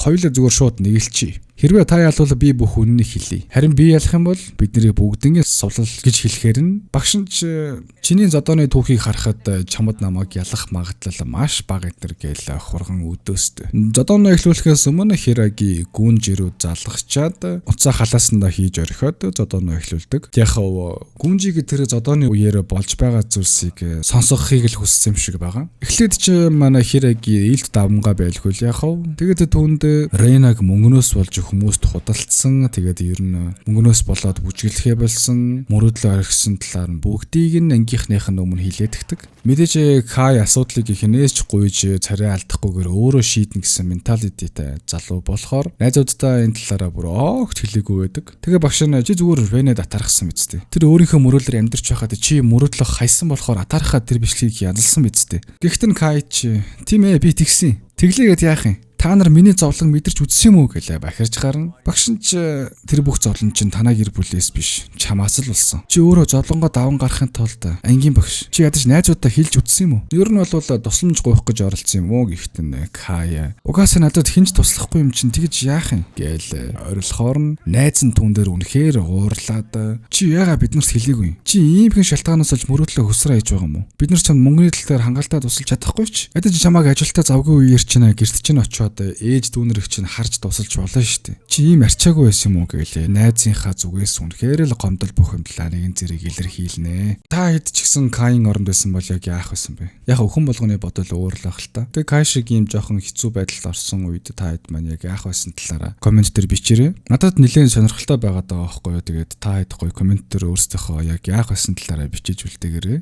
Тэгсэн багш нь чи одоо хийн тэр бүгдний ард нь байсныг нь хэл гэхтэн Кай хэрвээ үнийг хэлвэл манай гэр бүлийнхнийг 50 байлгахгүй гэсэн гээд уйлахаар нь багш нь тэрнийг надад татга. Надад итэг Гэхдээ Кай би яаж алуурчин идэх юм гин. Тэгсэн яг энэ үеэр Сакура гүйж орж ирээд багш алуурчин биш ээ. Би сая багшийн өрөө рүү орох гэсэн чинь хаалхан тог цохоод чадахгүй байсан чинь Рен дотроос нь болохгүй. Чи наа таалгаа тэгж нээж чадахгүй гэж хэлсэн. Хүүхдүүд үхээгүй бүгдээрээ амьд байгаа гэд илждэг. Яг хав түрүүн октоодтай төлөвлөгөө зохиогоод байсан нь багшийг завгүй байх үеэр нь Сакураг нууж ангиас гаргаад багшийн өрөөг шалгах байсан юм байна лээ.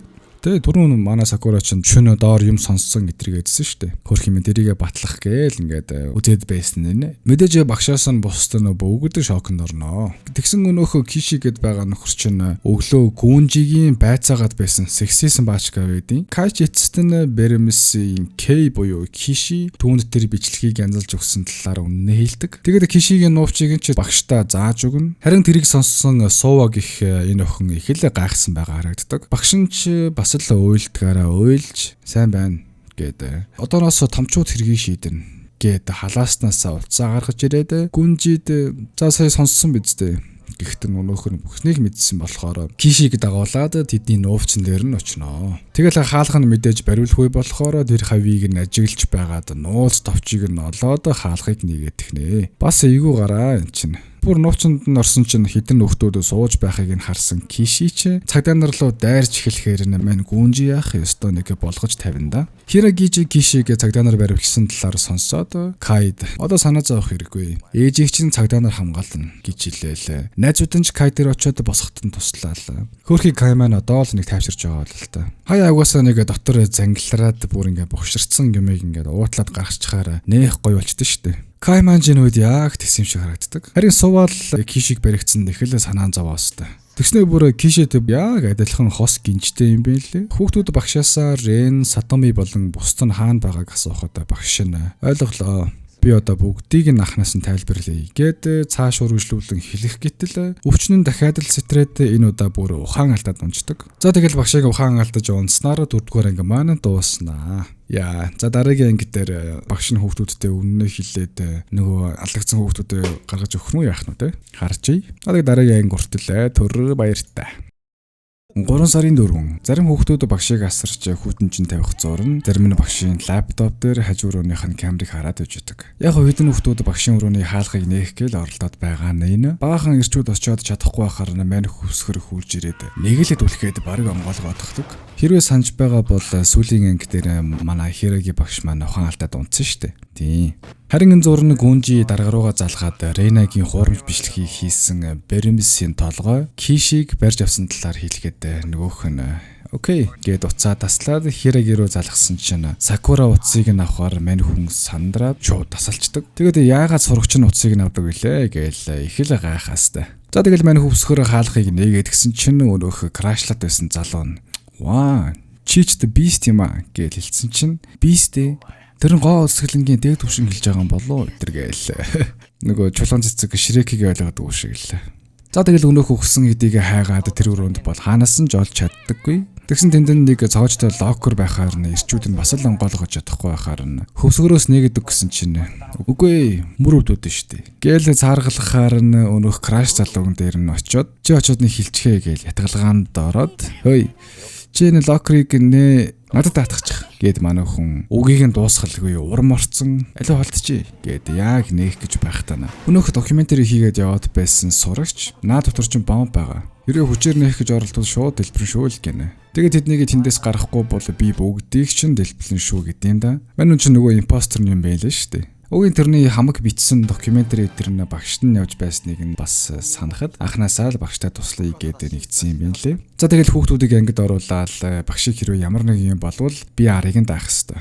Би Рейнад яг юу тохиолдсныг нь үнээр нь олж мэдмээр байна гэд хэлэх зурн. Хойноос нь 2 банд түүнийг унгаад мань хүн өнөөх цагаа алдчихлаг үйл яах вэ? Тэгээд Кай тэрнээс локрыг яаж онгойлгохыг хэл гэж сүрдүүлнэ. Манай хүмүүс ч өөрсдөө цонх утас идрээ аваад нэг нь гэрийнхэн руугаа залгаад ярьж байх зурн хүүхдүүд доод давхард Сатоми Рен эдэр байгааг мэдчихдэг. Өнөө гэрийнхэн руугаа залгадаг банд ч аавда хүүхдүүд бүгд амьд байгаа. Хираги багш анханасаа энэ бүгдийг төлөвлөсөн. Гэтэ одоо ухаан алдаад унтсан байгаа талаар хэлдэг. Хүүхдүүд ч ихнээсээ Mind Voice руугаа орж Хираги багшийг ухаан алдсан талаар бичцгийх бол тэрийг нь цагдаа нарч бас олоод уншчихнаа. Манайд доод давхарлуунд бууж Сатоми Рен эдрийг одоо зүгтэй. Эндээс гарыг гээд хаалгыг онгойлгох гэж оролдоход нь мэдээж тусгай цоочтой хаалга байлгүй л яах вэ? Тэгээд нэг нь цонхыг нь хагалж болох юм шиг байна гэж бодсон уу? Манай хүсрийг наашаа буулахад иртэргээл. Ямар хаалга нээдэг танк биштэй энэ ч та.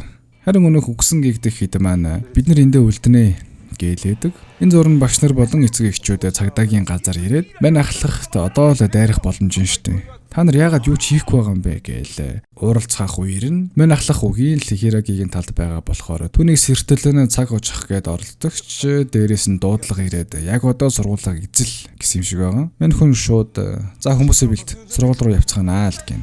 Хираги багш өнөөх 5 болон Рэнд Рейнагийн хэрэг зүгээр нэг амиа хорлол биш. Түүний хин нэгэн алсан. Энэ бол аллагын хэрэг. Гэхдээ тэрний оронд та нараас ч бас байж болох байсан. Хэрвээ энэ хэргийн үнэн мөн чанарыг нь олохгүй бол та нарын ирээдүйд ч аюул учрах бүрэн боломжтой. Мөн түүнд удаан хийдгэшгүй өвчин туссан болохоор хугацаа үлдээгүү талаараа бас хэлсэн байдаг. Тэрийг нь ч манайхэд ангийн бүх хүүхдүүдэд хэлж та нар ч гэсэн үннийг нь олж мэдхийн тулд нэгдээсэ гэж хүсэж гин гэж тайлбарладаг. Мэдээж багш нь байнга л амар эмоцтой байж хичээл дуусах бүртэн нулимстай чин сэтгэлээс байсан нь тэднийг өөрчлөгдөөд өчүүхэн зүйлч болов ойлгоод аваасай л гэсэндээ юм байна лээ. Тэгээд Суваг их өнөөх Кишиг бодоод байсан охинд энэ хэргийн түлхүүр байгаа гэж хэлсэн байдаг. Тэгсэн хүүхдүүд ч Сувагийн найз залууг нь Масаоми гэдэг үстэй. Гэхдээ Кайч тийм ээ. Кейн нэр нь Масаоми Киши гэдэг тэд нар түүн рүү нэг л их сэжигтэй хараад байхаар нь мань хүн хуцаатаа би юу ч мэдэхгүй гэж уурлаад гараад яваадахдаг. Энэ зур нь мань хинэтэ багш 1 минутын хоол хийх бичлэг өдргээл хоол хийгээл. Тэгснэ гинт шуурхаа мэдээ ирлээ гээл. Цагдаа нарын Хирагиг ухаан алдсан зур нь сургууль руу нэвтрэх гэж байгаа талаар хэлж мэлээлээ. Сайхангаар хэргийн талаар ярих хэвээр сувгаараа хоол хийж мэдсэн бас л нэрээ. За энтертеймент л юм да. За тэгсэн хүүхдүүд ч хоёр тал болж хуваагдал. Зарим нь сургуулиас гарна гэхэд зарим нь цагдаа нарыг нэвтрэхээр нь тэдэртээ цугиндээс зайлна гэдэргээл. Тэгсэн үлдэж хэргийн жинхэнэ үннийг нь олох сонирхолтой байгаа манай хэд маань манай хэд гэдэг байгаа шүү дээ. Манай хэд цагдаа нарыг нэвтрэх үеэр нь бомб дэлбэлчих юм бол тэд нар багшийг буцаад сэрэгцсэн байна гэж бодоод буцаад явчих юм биш үү гэх үеэр нь муу талын бацаа нар нөгөө гарах гээд байгаа хэд маань уурлаад л та нар төрийн мөрцтэй хүмүүс рүү халдах гээд байдаг. Яац хүнээ алдсан нөхдүүд вэ гээл. Муудалцаж байх үеэр нь цагдаа нар ч барилгад нэвтэрч эхэлдэг. За тэгэл мань Кай яг одоо энэ товчийг дарлаа гээл. Айдас нь зоргийг нь давамгаалж дарж чадахгүй бөөн тэнгэлдэж байгаад яг дарах гэж байхтан мань Хирагиг Сакура түшсээр ангид ороод ирдэг. За тэгэл Хирагич би өөрөө хийе. Багш нь л муухан нэрээ дуусъя. Та хэд буруу зүйл хийх хэрэггүй л гинэ. Багш нь тэгснэ за одоо эндээс хийн гарахыг хүсэж ин гэхдээ өнөөх муу талын хэд. Тэд нар гараа өргөсөн чинь ойлголоо. Гэхдээ хэдүүлээ эхлээд Суваг яг юм мэдэж байгаа талаар олж мэдцгээе. Гэхдээ өнөөхөн ч би юу ч мэдгүй гэж хэлээ үсттэй гэлээ цонхоос авчуулаа. Багш нь чи Кишигийн холбооноос тэгтлээ хайгаад байгаа юм уу гэд асуухад нь мань хүн хамаагүй үннээ хэлж тийм ээ. Миний одоогийн моделийн карьер Кишигийн бүх коннекшнээс нь хамаардаг. Би өөрийнхөө энэ карьерээс татуулсан алдмааргүй байна гээл ойрлоо. Та нар миний амьдралаар амьдарч үзээгүй. Намайг яаж зовж сүдэрч энэ хүрснийг мэдэхгүй. Хинч намайг ойлгохгүй нэргээл бүх юмдлаа илэрхийлэхэд багш нь үнтэй сургаалаа айлтаж чи ганцаараа биш ээ. Хүн бүртэл асуудал байгаа. Тэд бүгд өөрсдийн асуудалтайгаа шүдээ зуугаа тэмцдэг. Чамайг бусад нь юу гэж хэлсэн ч чи тэр бүхнийг ардаа хийж өшөө илүү хүчтэй болох хэрэгтэй. Тэргээл баахан сургаалаа айлтнаа. Өөрийнхөө зовлон дотроо ганцаараа тэгээд явхаараа цаанаасаа л нэг буглараад амар хэцүү хүнд болчихдог штэ. Мань суваа тэр бүхнийг анх удаа ангийнхантай хуваалцаж хамаг хүнд очиагаа аваад хайцсан чинь тэр нь түүний нулимсаар нь илэрч байгаа мэт уйлж эхлэхэд өөрөө хүртэл яагаад уйлаад байгаагаа ойлгохгүй гайхаал. Тэгснэ Кишигийн түүнд өгсөн өнөөх хос зүйлтийг газар шийдтэл өнөөх нь бутраад хэдэн хэсэг болоход дотор нь нэг memory card байгаа харагддаг. Киши надад энийг битгий нээ гэж хэлсэн чи би сонирхоод нээж харахад нэг юм карт байсан гэж багштай конфесс хийхдээ Хираги түүнийг магтаж талархснаа илэрхийлдэг. Нөгөө суваад энэ хэргийн түлхүүр нь байгаа гэдээсэн энэ memory card юм байна штэ тий. За тэгэл лаптоп дээр нээгээд үзсэн чинь хуурамч бичлэг хийлгсэн захиалагчдын нэрсний жигсаалт нь байд юм да. Тэгэл Сакура Кахо хоёр нэг нэрийг олж хараад Чото Мате Үгүй байлгүй дээ гих зурн доод давхартай хаалхыг нээх гэж цагдаа нар оролдож байгаа харагддаг. Хираги ч энэ зөвхөн Ринагийн хэрэг биш. Цаана нь өшөө олон хүн байгаа гэдгийг та нар бүгдээрээ харлаа. Тэгэд одоо хүртэл эндээс гармаар байгаа хүүхэд байна уу гэхэд өнөөхөн муу талын хід нөгөө гарна гэдээсэн хідийн хоёр нь ихтэй үлдсэн чи бидний аюулгүй байна гэсэн баталгаа байхгүй шүү дээ. Тэргээл харин Хираги багш үгүй би та нарыг хамгаална гээл өөртөө нэлээд итгэлтэй л байгаа харагддаг. Цагдаа нар ч доод давхрын хаалхыг яг нээж дуусгах гэж байхдаа Хираги бууж ирээд яг үнэндээ бол би ухаалцсан юм биш. Хүүхдүүдийг албаараа тийм мэдээд хараа гэж би шахсан. Гээд тэднийг тэндээ буу зэвсгээ үлдээгээд явахыг шаардахтаа нэг цэрэг нь яг бууга өргөөд буудах гэхдээ яг тэдний дээр нь байсан бомбыг нь дэлбэлж амждаг. Ядч байхдаа мань Хирагигийн өвчнөн хөдлөөд их л завууртаа зогсож байгаа харагддаг. Тэгэд энэ удаа би та нарыг гэмтээсэнгүй. Харин дараагийн бомб бол та нарт бүгдэнд чинь халтай байх болно гэхдээ цагдаагийн ахлах тэдэнд бууга үлдээгээд тэндээс яв гэсэн тушаал өгдөг. Нөгөөдөл нь ч бууга үлдээгээл явцгаана да. Хираги ч амар өвдөж байгаа нэлт. Бүр газар тулаад хөвтөн байж хүүхдүүдийг хамгаалахын тулд бүх хэргийг өөр дээрээ аваад өөрийгөө муухан болгож харуулж байгаагийн өнөөх явна гэдсэн нөхдүүд хараад одоо л нэг ухаарсан уу гэлтэй. За ерөөсөө л үлдэх юм байна л гэдэг шийдвэр гаргадаг. Тэгэд Хираги Mind Voice дээр Рейнагийн хурамч бичлэг хийлгэх захиалга өгсөн хүн бол Кайо буюу эдний сургуулийн багш гэдэг юм да. Тэрийг ч цагдаа нар бүгд олж уншина. Түрүүн Сакура К2-ын гайхаад байсан нь энэ л юм байна л да. Тэгээ одоо нэг Кайо сургуулийн багш гэдгийг нь олоод харцсан гайхажсэн юм шиг байгаа. За тэгээд багш нар нь ч тэрийг нь уншсан бидний нэг гэмт хэрэгтэй юм байна. Химбэ тэргээл тойроо зогсцсон харагдах үеэр нь Хираги одоо л part 2 эхэлж байна. Гэснээр 5 дугаарыг манд дуустдаг. Яа энэ гинжин цуваа бүр гал гаалээ бүр сүүлээ дээр багшиг нь цагдаа нар хөсөлсөн болж болох үе дээ бүр.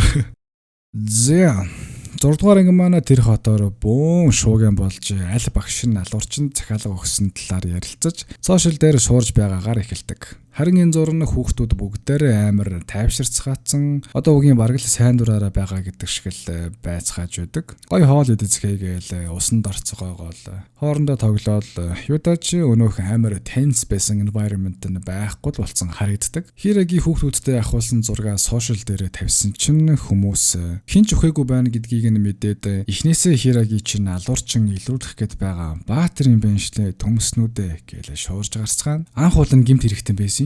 Тэгээ одоо ингээд том сүлжээ гэмт хэрэгтнийг одоо олох гээд байгаа баатруулаад хувирсан гэх юм уу да тий.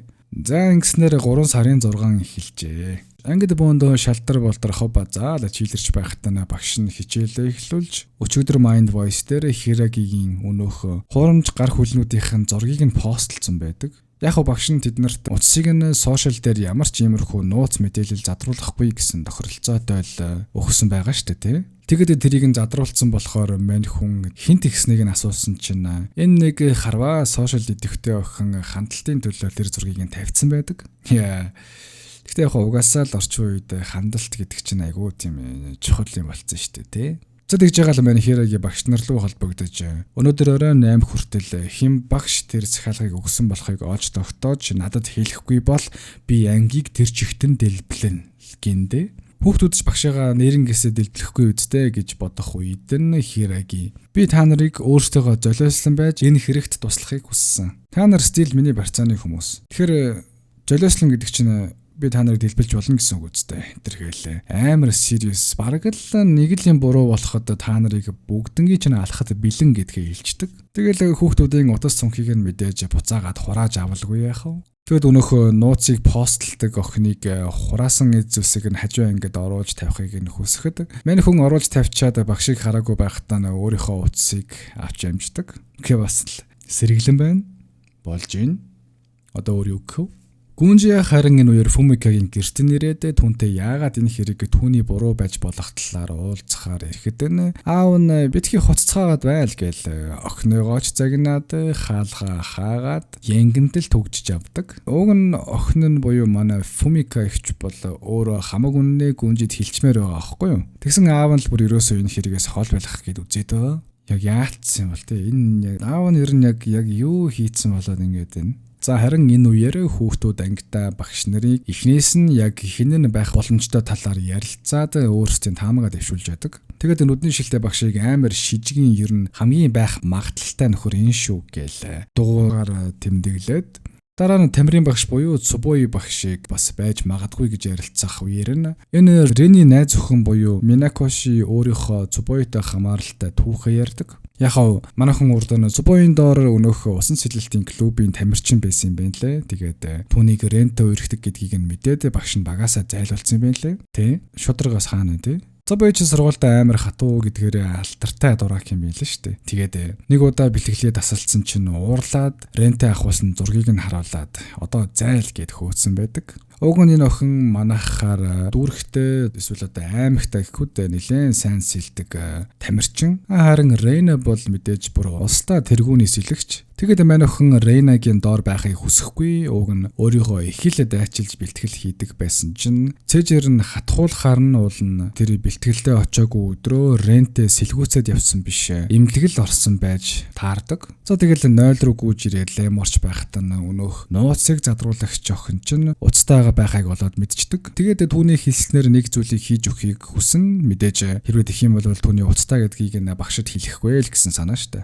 Харин энэ зурн Сакура хүүхдүүдийн хоолыг нь авах гээд багшийн өрөөнд орж иртэл хөө мань Хираги камераараа л хийдیں۔ Өнөө хоёрыг чинь хараа сууж идэв. Тэгээд яг юу гэж ярьж байгааг нь сонссон чинь түрүү нэг зүйлийг хийлгэн гээд байсан нь Цубой багш түүнд бэлгийн болон сэтгэл зүйн дарамт их үзүүлж тамирчны карьерийг нь үгүй хийсэн. Рейнад ч гэсэн яг ийм зүйл тохиолдсон байх бүрэн боломжтой. Ер нь бол сэжигтэн байх хамгийн магадaltaй хүн бол Цубой багш гэж бичлэг хийлгээд Mind Voice дээр постлуулахыг хүссэн байдаг. Мэдээж тэрийг паблик болгох юм бол энэ охины пост нь ч hot topic болж илүү их фолловертэй болох учраас нууц задруулагч их л дуртай мишэж байгаа харагддаг. Энэ зураг гүнжи нэгэн студио дээр очиж Хирагитэй урдан зугтаа дүр бүтээж байсан хамтрагчтай уулздаг. Манай Хираги багш болохоос өмнө нэг Power Rangers шиг нэгэн хүүхдийн цувралд эсрэг дүрийг бүтээдэг байсан юм байна лээ. Тэгээд хорт хавдраасаа болоод энэ ажлаа орхиод багшийн карьераа эхлүүлсэн байдаг. Тэгэхээр ер нь бол багш болохоос өмнө угийн л ийм канцертай болцсон юм байна лээ. Тэгсэн байна шүү дээ. Энэ студийн захирал нь манай Фумикагийн аав нь байдیں۔ Тэгээд тэрийг мэдсэн гүнжи бүр шоконд ороод өнөөх сошиал дээр тавигдсан хиймэл гар хөлнүүдийн зургийг нөгөө ахад үзүүлээд энэ талаар ер нь юу мэдэх талаар асуудаг.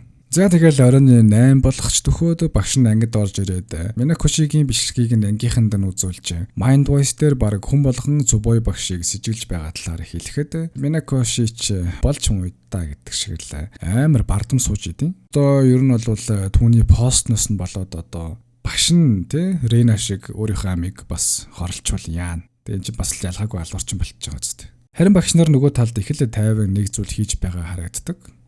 Тэгсэн чинь эднэр бас хөөхөө өдөр нь баахан хоорондоо зодон болоод нэнийг чи алуурчин гэж баахан муулцсан юм лээ. Тэгэхээр манай хинэтэ багш өөрийнхөө зургийн номыг өгсөн чинь манай хэд зургийг нь яргалж стрессээ тайлаад тайвширцгааж байгаа нь одоо энэ юм да. Хираги чинь үеэр нь залгаад хин чин алуурчин захиалга өгсөн бэ. Гээд тэднээс хариу авахыг хүссэн ч тэр хэд юу гээл шууд манай энэ алуурчаан гэж гаргаад өгөхөв. Мэдээж өөрсдөө бодлого яхав те. Тэгсэн багш нь Минакоши Цубой багш хоёрыг хооронд нь нүүрлдүүлэхэд мань охин хамаг тээж авсан буглаага багш руу гаргаж эхэлнэ. Түрүүн хэлсэнчлэн нэг л өдөр бэлтгэлээ таслаад эмнэлэг ороход нь хамгийн дуртай байсан зүйлийг нь түүнээс салгацсан гээл бахирч гарна. Гэхдээ тэхгүй яхав те. Одоо би ч гэсэн хэрвээ хамгийн дуртай зүйлээ гадны нөлөөнөөс болоод хийж чадахгүй болчих юм бол ямар нэгэн аргаар тэмцэхэл байх. Ихтэй байна шүү дээ. Яг үнэндээ багш нь тэр бэлтгэл тасалсан өдөр нь ээжтэй цуг эмнэлэгт очиход нь эмчин одоо дахиж бэлтгэл хийх юм бол өвчин нь улам хүндэрч түүний бие нь даахгүй болоод ер нь бол дахиад жоохон бэлтгэл хийхэд л баг үхэн ухааны юм чинь хилдэг. Яг нэг төрлийн хитрхийг хачаалтай тэгэл өдөр шөнөгүй хоолгүй нойргүй бэлтгэл хийгээд байхаар нь би энэ бүр тулаад дахиж одоо бэлтгэл даахгүй болцсон юм байна лээ. Тэгэд угийн энэ охинд усан сэлэлт нь хитрхи их хайртай болохоор клубээс хамгийн их хичээдэг нь байсан. Тэрийг ч багш нь өөрт нь хэлжээ. Ээж нь хэрвээ охиныг усан сэлгээ боль гэх юм бол охин мэдээж игнордоод цаашаа хийх нь бол ойлгомжтой шүү дээ. Тэгээ тийм учраас хамгийн боломжтой ганцхан алхам нь түүнийг клубээсээ хөөхөл байсан юм байна лээ хөрхий. Тэгээд мэдээж охиноос чин сэтгэлээсээ уучлалт гуйдаг. Тэгэл багш нь тэр хоёрыг яриаг нь зогсоож чи одоо ч гэсэн Цубой багшийг сэжилж байна уу? Гэхдээ охин мэдээж бодол нэргэж түүнийг биш гэдэгт бат итгэлтэй болдогч багш нь Цубойг ямар ч үндэслэлгүйгээр худлагаас гүтгсэн бичлэгээ яах чинь да гэхдээ охинч одоо яана гээл их л сандарсан байгаа харагддаг. Тэгсэн яг үнэндээ тэр бичлэгийг нь өнөөх сошиалд донцсон охин яг постлох гэж байхад нь Хираги болиулсан буюу тэр бичлэгийг нь пабликт цацагдаагүй гэсэн үг. Тэгсэн Минакоши ч ашгүй дээ гэсэн чинь Хираги бүр амар уурлаад бараг л зодох нь холгүй чамаас болоод ямар ч гин буруугүй хүн амьдралаа алдах гэж байхад чи юундаа ашгүй дээ гэд баярлаад байгаа. Хэрвээ онлайн тавигдсан бол нэг хүний гэр бүл найз нөхөд өөрөө ч бүр маш том эрсдэлд орох байсан. Гээл болон шахаад ойрлож байх үеэр нь Рен болон зарим хүүхдүүд охиныг өмөөрөхөд багш нь тэднэр рүү ч уурлаа. Би та нарыг энд хоригдсон анхны өдрөөсөө л эхлэн та нарыг өөрчлөгдөхийг маш их хүссэн. Одоо та нарын толгоогоор бодолгүйгээр эмоцоор үйлдэл хийдэг нас чинь дууссан. Илүү хариуцлагатай байл та гээл баахан уурлаад тэрүүгээр нэг ойрлж гарнаа. Ер нь бол өнөөдрийн хичээлийн хамгийн ойлгох ёстой нэг point нь юу вэ гэхлээр эмоцсондоо захирагдаж үйлдэл хийх биш. Эхлээд тунгаан бодож үр дүнгийн тооцоолсныхаа дараа ямар нэгэн үйлдэл авах л гэсэн хичээлийн санаа байгаа. За тэгэл юуч болоогүй юм шиг инээгээд буцаад багш нартай холбогдоод тохиролцоо бол тохиролцоо штэ тэ гээд ангиас гарахтаа хаалхыг нь түгжээд багш нар нэгч нэр гаргаж өгөөгүй болохоор манай хүн ангийг нь дэлбэрлэхээр болноо. За тэгэл мэдээж дэлбэлдэг. Гэхдээ 3А биш 3B ангийг тэр чигтэн дэлбэлсэн байдаг. Багш нар ч хүүхдүүд зүгээр гэдгийг нь ойлгодог ш. Сошиал дээр хүүхдийн төлөө биш өөрсдийнхөө амийг ботсон багш гэж юу вэ? Амиа удсан муусан гүлгнүүд гээл бөөн үүмээ самун болж идэг. Хүүхдүүд ангидаа их л айдастай жихнээсээ өглөөл гэж бодлоо айтар гэлцэх зурна. Мен сокур бол багш анханасаа л бид нарт хинт өгчүүлсэн штэ гээл нилээн дөдгөр сууж идэг. Яг уу Хирагийн хичээл эхлэхээс өмнө өнөөдөр хідүүлээ Believe it or not буюу итэг эсвэл үл итэг гэсэн тоглоомыг тоглоно гэсэн байдаг шүү дээ. Тэгээд тэрнийхээ одоо дүрмийг нь тайлбарлаж байгаа үедээ хэрвээ багш нүдний шилээ зүүсэн байх юм бол түнд итэг, хэрвээ нүдний шилээ тайлцсан байх юм бол түнд бити итэг гэж хэлж ирсэн юм байна лээ. Тэгээд мэдээж түрүүн нүдний шилгүү байсан болохоор Мен Сакура багшийг худлаа хэлж байгаа гэдгийг нь аль хэдийн олоод бидсэн л байлгүй яах вэ? Энэ нөхөр угийн ихрээ. Мэдээж багш нь хүүхдүүдийг илүү анзаарахтай байж толгоогоор сайн боддог болоосай л гээд анханасаа л нэг иймэрхүү жижиг зүйлсийг их л хавчуулаад байгаа. Гэхдээ тэрийг нь сайн ойлгоод яг зөв хариу үйлдэл үзүүлээд байгаа ганцхан хүн бол манай Сакура юм да. Гүнжигийн туслах нь энэ зураг Хирагигийн ашиглаад байсан тасархай, гар хөлөд, тесрэх бөмбөгнүүд бүгдээрээ түрүүний студиогийн нэр дээр буюу Фумикагийн аавынх нь нэр дээр захиалсан болохыг олж мэддэг. Тэгэхээр юу гэсэн үг вэ гэхлээр Хираги болон Фумикагийн аав хоёр хоорондоо энэ хэрэг дээр ямар нэгэн байдлаар холбогдсон байж таарах гэдэг. Тэрийг нь ч манай гүнж ах олж мэднэ. Харин яг энэ зураг Хираги одоо ч өөрийгөө зарлах цаг нь болсон биз дээ хантар. Үгүй ээ. Такечи Ямато гэж өнөөх захиалагч багш бол Такечи гэж зарлснаар манай 6 дугаар анги маань дуусжээ. Яа. За next юу болох нь вэ те? Харжлаа да. Далчгнаал мэдээгээр янз бүрийн юм хийгээд яваад исэн нөхөр чинь манай алуурчинд захиалга өгсөн нөхөр болж таарлаа шүү дээ. За дараагийн анги хүртлээ түр баяртай. Тэгэхээр 7 дугаар анги маань 3 сарын 7-нд буюу барьцаалагчнаас хойш 7 дахь өдөр болж TV Mind Voice зэрэг ихэнх газруудаар Такичийн багшийн талаар ярилцаж, заваас арайч гүү байлгүй дээ эднэр илэргэлцэх хэдэн эргэлзэж муулах хэдэн муулалгүй л яхав. Тэгээд бас нэг юм бичлэг яваад байгаа заяа. Нэг малгай аашсан ах уу Рейнада цуг барилга руу ороод яг 10 минут болсны дараа тэндээс зүхтаагаад гүйж байгаа нэг тийм бичлэг байгаа. Тэгээд тэр нь бүр яг Рейнагийн өгсөн өдөртөө бүр яг таарад тэгээд цүнхэн дээр нь хүртэл Рейнагийн нэр нь байдаг. Тэгээд энийг нь Mind Voice дээр Хираги баш постлцсон. Тэгээд хүмүүс Рейнагийн хэрэг амиа орлолт биш аллах юм байна гэж ихнээсээ итгэцгээж эхэлсэн байдаг. Тэгэхээр ер нь л ойлгомжтой юм шүү те. Одоо Рейнагийн нэр нь хүртэл байгаа. Тэгээд яг л Рейна өөрөө явж байгаа юм чинь. За тэгэл мэн Такежи багш чинь манайхаар хөвлийн баг хурал эднэр шиг номныхаа нээлтэн дээрээ өөрийгөө гин буруугүй битгий миний харизматик за натаархаад ингэж бай та нар эднэр гээл. Мэдээж өөрийгөө өмөрөлгүй л яхав. Гэхдээ мэдгүй сэв. Энэ нөхөрөгийн сэв. Тэгэл баахан өөрийгөө өмгөөлсөн спич тавьж байснаа. Гинт нөгөө хідэн хийгээд идэг нөгөө бүжиг шүү дээ. Тэрийг фэн клубийнхантайгаа хийж мийгээл. Галзуу. Тэгэл хичээлэн чихэлж өнөөдрийн даалгавар бол Такежи багш өөрийнхөө бүх хэргийг оройн 8 цагаас өмнө илчлэх байдаг. Тэгэд хэрвээ чадахгүй бол түүний хамгийн эрхэмлж явдаг зүйлийг нь түүнээс салгана гэж хэлдэг. Тэгэхээр тэр нь юу гэдгийг орой бүгд мэдэх болно л гэж Хираги багш хэлнэ. Яг нь миний тамгаар бол түүний нэр хүнд нь л байж магадгүй гэж бодоод байна. Угаасаа нэр хүндэндээ каризматай, карьертай хайртай хүн ч одоо нэр хүндлэх. Тэгсэн багш нар нь болонгууд мөнгө, эрүүл мэнд, гэр бүл, эсвэл сурагчд гээл эхнээсээ таамаглацгаагаад байжсэн чинь мань Такежи харин манучаан гээл өөрийнхөө нохоо гэж бодоод гэрлөө сандраад гүгээд яваад өгдөг. Харин Хираги багш ангийнханд Рейнагийн өгдөг өдөр багштай хурамч бичлэгийн ард нь байгаа хүнтэй буюу энэ сургуулийн нэг багштай уулзахаар явах гэж байгаа талаар хэлсэн видеог үзүүлдэг. Мэдээж бүгдээрээ л тэр багш л Рейнаг алсан гэж бодцоож байгаа. Тэгсэн Сео гэдэг өнөөх муу талын бацаа юм шүү дээ.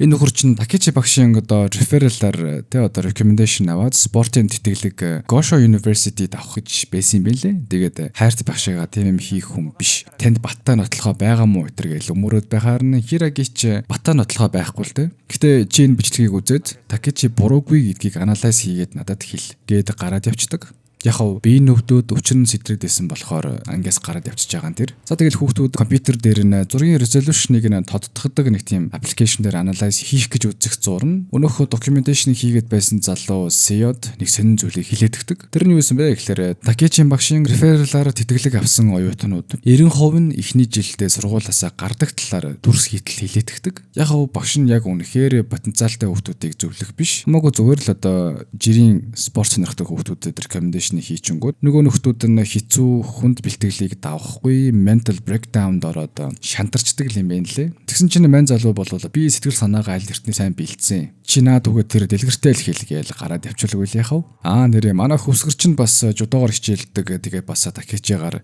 реферал хийлгэж байгаа юм байна лээ. За харин энэ үеэр нь мань Такежиг ТV-гийн шоунуудаас гаргахгүй гэдэг хасаад эхэлсэн байдаг ба тэрний хамтардаг өнөөх Gosho Uni-гийн нэг том нөхөр нь нүрээ бууруулсан юм байна лээ. Хэрвээ санаж ивэл Такежи хідэн нөхдүүдтэй хоол унд идсэн шиг л яваад байсан шүү дээ. Тэр нөхдүүд нь л эхнээсээ түүнээс нүрээ буруулаад эхэлсэн байгаа л гэсэн санаа. Тэгээ бүр сошиал дээр хүртэл бүр шуугаад өмсөж байсан гонж мөн гутал нь яг адилхан байна гэтэр гээл буун аналистууд комент бичээстэй. Харин энэ зураг нь мань Хираги багш Фумикагийн аавтай нуцсаар яриад ер нь болоод буй явдлуудын талаар товч ярилцаад энэ ажлын ард нь заавал гарна шүү. Би ч юм найдаж байгаа шүү л гэж аав нь Хирагид хэлж байгаа. Ер нь энэ хоёр бол Фумикагийн төлөө энэ бүхнийг хийгээд байгаа юм байна лээ. Тэгээ Фумикад яг юу тохиолдсон болоод ингэж байгаа юм бол доо жаавас. Гүнж яах ч Фумикагийн аав нь Хирагидаа хамтарч байгааг ойлгосон болохоор хувийн мэдээллийг нь шалгаж байх зураа Фумика түүний төрсөн охин нь биш гэдгийг олоод мэдчихдэг. Яг нь эхнэрийнх нь охин гэх юм уу да. Тэгээд ээж нь харин 10 жилийн өмнө өөд болсон юм байна лээ. Тэр яг дагуур охин гэж манайхаа ярьдэн штэ. Тийм л охин. Гэхдээ манай хүн бол охиндоо бүр амар хайртай заяа.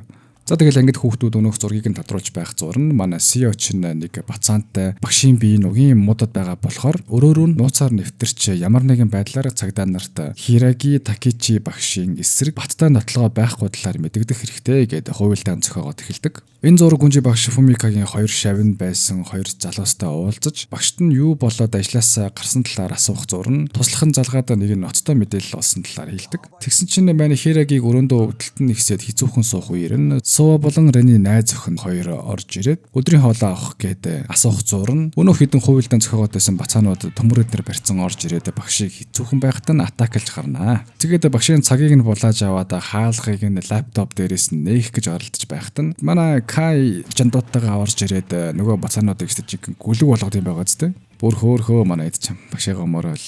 Манай Сео хөвсгөр хоёр чинь аргагүй 3 жил тасралтгүй бэлтгэлээ хийж байж өдрийн од атгсан мэтэл боломж олсон нь энэ тэтгэлэг болохоор түүнийхээ төлөө л Такежи багшийг өмөрч байгаа нь энэ. Тэгэлдээ мэдээж одоо маш их хөдөлмөрсөн бол би ч бас ингэх л байсан баг. Тэгэл багш нь бас л 3 лекц уншиж байгаад та нар намайг нэг сайхан шүүмжлэх гэж гуйдаг. Мэдгүй. Ягаад тэгсэн. Тэгээд тэр шүүмж нь дараа нь хэрэглэгдэх ч юм уу. За. За тэгсэн орой болоход нь Хираги багш уламжлалт ёсороо залгаж Такичиг Одинороо сургууль руу орж ирэхийг хүссэн байдаг ба орж ирэхэд нь түүнтэй чин сэтгэлээсээ ярилцсан эдэр гэсэн чинь мань хүн. Би Рейнатай ямар ч холбоогүй. Юу гинэ?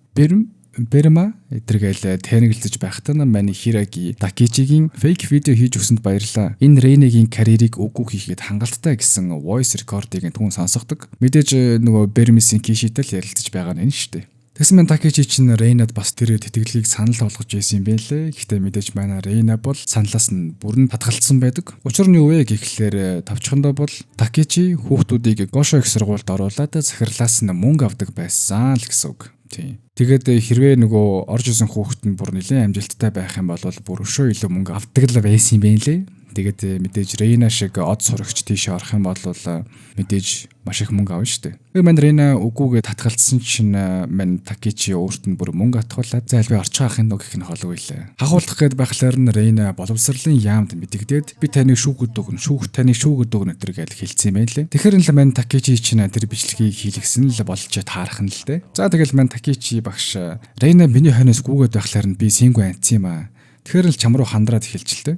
Чи түүнд итгээд байгаа юм уу? Тэр гэлээ үлгэр шиг юм ярьж байгаад л тэглээч нотлохоо баримт гээд байгаа тэр хувцас гутлаа тэр чин жихэн нотлохоо болж чадахгүй гээд гараад явах гэж байхад нь ангид хүүхдүүд өнөөх бичлэгийг нь тодруулаад толны тусгаалд маань Такичигийн царай туссан байгааг олж мэдээд Хираги руу явуулсан байдаг. За тэгэл Хираги чи амар ярьдаг скиллээрээ ямар тач Такичиг тэр бичлэгийг Бермисийнхнаар хийлгсэн гэдэг үннийг нь хэлүүлж автал Хираги тэр бүхнийг нь Mind Voice дээр лайв хийж байсан байж таардаг. Тэгэхээр дөрөвний Такичи өөрөө тэр бичлэгийг би Бермисийнхнаар хийлгсэн гэдэг үннийг хэлсэн бүх мэдээлэл нь Mind Voice дээр тэр тухайн цаг мөчдор лайв цацагдаж байсан гэсэн үг. Гэхдээ айгүй сонин нь Такичи тэр бичлэгийг захиалга өгсөн хүн нь үнэн. Гэхдээ тэр өдөр Рейнатай уулзаагүй гэд бүр амар гүрийгээд идэг. Who knows? Магадгүй уулзаагүй юм билүү. Тэгтэл тэр бичлэгэн дээр бол түүний царай гараад ирсэн шүү дээ. За тэгэл манай Хираги маань лайва дуусгаад түрүүн таамагласнаар Такичигийн хамгийн үнцэнтэй зүйлийг түүнээс авсан нь нэр хүнд болон эрх мэдэл нь байсан юм лээ. Тэгээд манай Хираги маань багш гэж юм байдгүй. Чамд багш хүний зийч байхгүй өдр гээл сүулдэ бүр уурлаад уйлаад яг бууга гаргаж ирээд буудах гэж байсан чинь цагдаагийн ахлах хідэн зэргүүтэйгээ орж ирээд ямар тач Хирагиг тэр зоонд орсон байдлыг нь зогсоодог. Тэгэд мэдээж Такичиг нэг сайхан алгадаж аваад хөрсөн дээр нь буулгаад одоо хилцэр рүү явнаа л гээл аваад явуулгүй л яхав. Такичи мэдээж гүн шоконд орно шүү дээ. Хамгийн үнцэнтэй зүйл нь түүний нэр хүнд нь. Тэгээд нэр хүндийг нь сая хэдхэн хормын өмнө Mind Voice дээр шалаар нэг болгоо ичиж байгаа байхгүй юу. За тэгэл ингэж хүүхдүүд ч тэр бүхнийг нь чанга эргчээр сонсож байсан болохоор ойлгохныг нь уйлаал. Гэхдээ мэдээж манай хөвсгөр болон CEO хоёрт л хамгийн хүнд туссан ойлгомжтой. Сакурач яаж дутхав? Угийн тусч бүгдийг гисэн охин болохоор CEO-д хандаад би чамд ямар байгааг ойлгож байна. Гэхдээ өнөөдрийн зовлон чинь маргааш шинжний мотивашн чинь болох болохоор өшөө илүү хичээгээрэй. Чамд заавал дахин ийм боломж олдно гэтэр гэлээ. За одоо бараг л ангийнхаа сэтгэл зүйчин юм дагсан дгүү да. За одоо бүх хэрэгтнүүд нийл боллоо гэсэн чинь дахиад л илрүүлэх хүмүүс байгаа бололтой Хираги. За одоо жинхэнэ шоу эхлүүлье гэснээр 7 дугаар анги маань дуустдаг. За 8 дугаар анги маань Гүнжигийн туслах нь Такичиг байцааж эхэлдэг ба тэндээс ер нь бол нэг шин зүйлийг олж мэддэг нь Фумикагийн карьерийг нь бас дуусгах гэж Бермисийн кишид даатгаж ирсэн юм байна лээ. Харин Гүнжи бол цагдаагийн ахлах Фумикагийн аав Хираги гурав хамсаатан болж энэ хэрэг дээр нэг талынхан гэдгийг нь олоод мэдчихсэн тэд нарыг мөрдөөд эхэлсэн байдаг. Тэгэхээр Такичи тэр Фумикаг бас хурамч бичлэг хийлгэж сургуулаас нь хөөлгөж травманд оруулж тэгж регитэлж ирсэн болж таарч байгаа. Харин ангид Хираги 3 сарын 8-ны хичээлийг эхлүүлэх ба хүүхдүүдэд энэ хэргийн үнэн мөн чанар нь бүгдээрээ ил болоогүй. Та нар бүхнийг ойлгоно гэд өнөөдрийн тэдний хийх зүйл бол self study гэж хэлээд утас болон цүнхнүүдийг нь хүүхдүүдэд буцаагаад өгдөг. Гэхдээ нэг л болцол байгаа нь сошиал медиа эсвэл гэр бүлийнхэндээ багшид туслаж байгаа гэдгээ огт хэлж болохгүй шүү гэж хэлнэ. Учир нь мэдээж дараа нь гэмт хэрэгтээ тусалсан гээл тэ хүүхдүүдэд муу зүйл тохиолдож болно шүү дээ.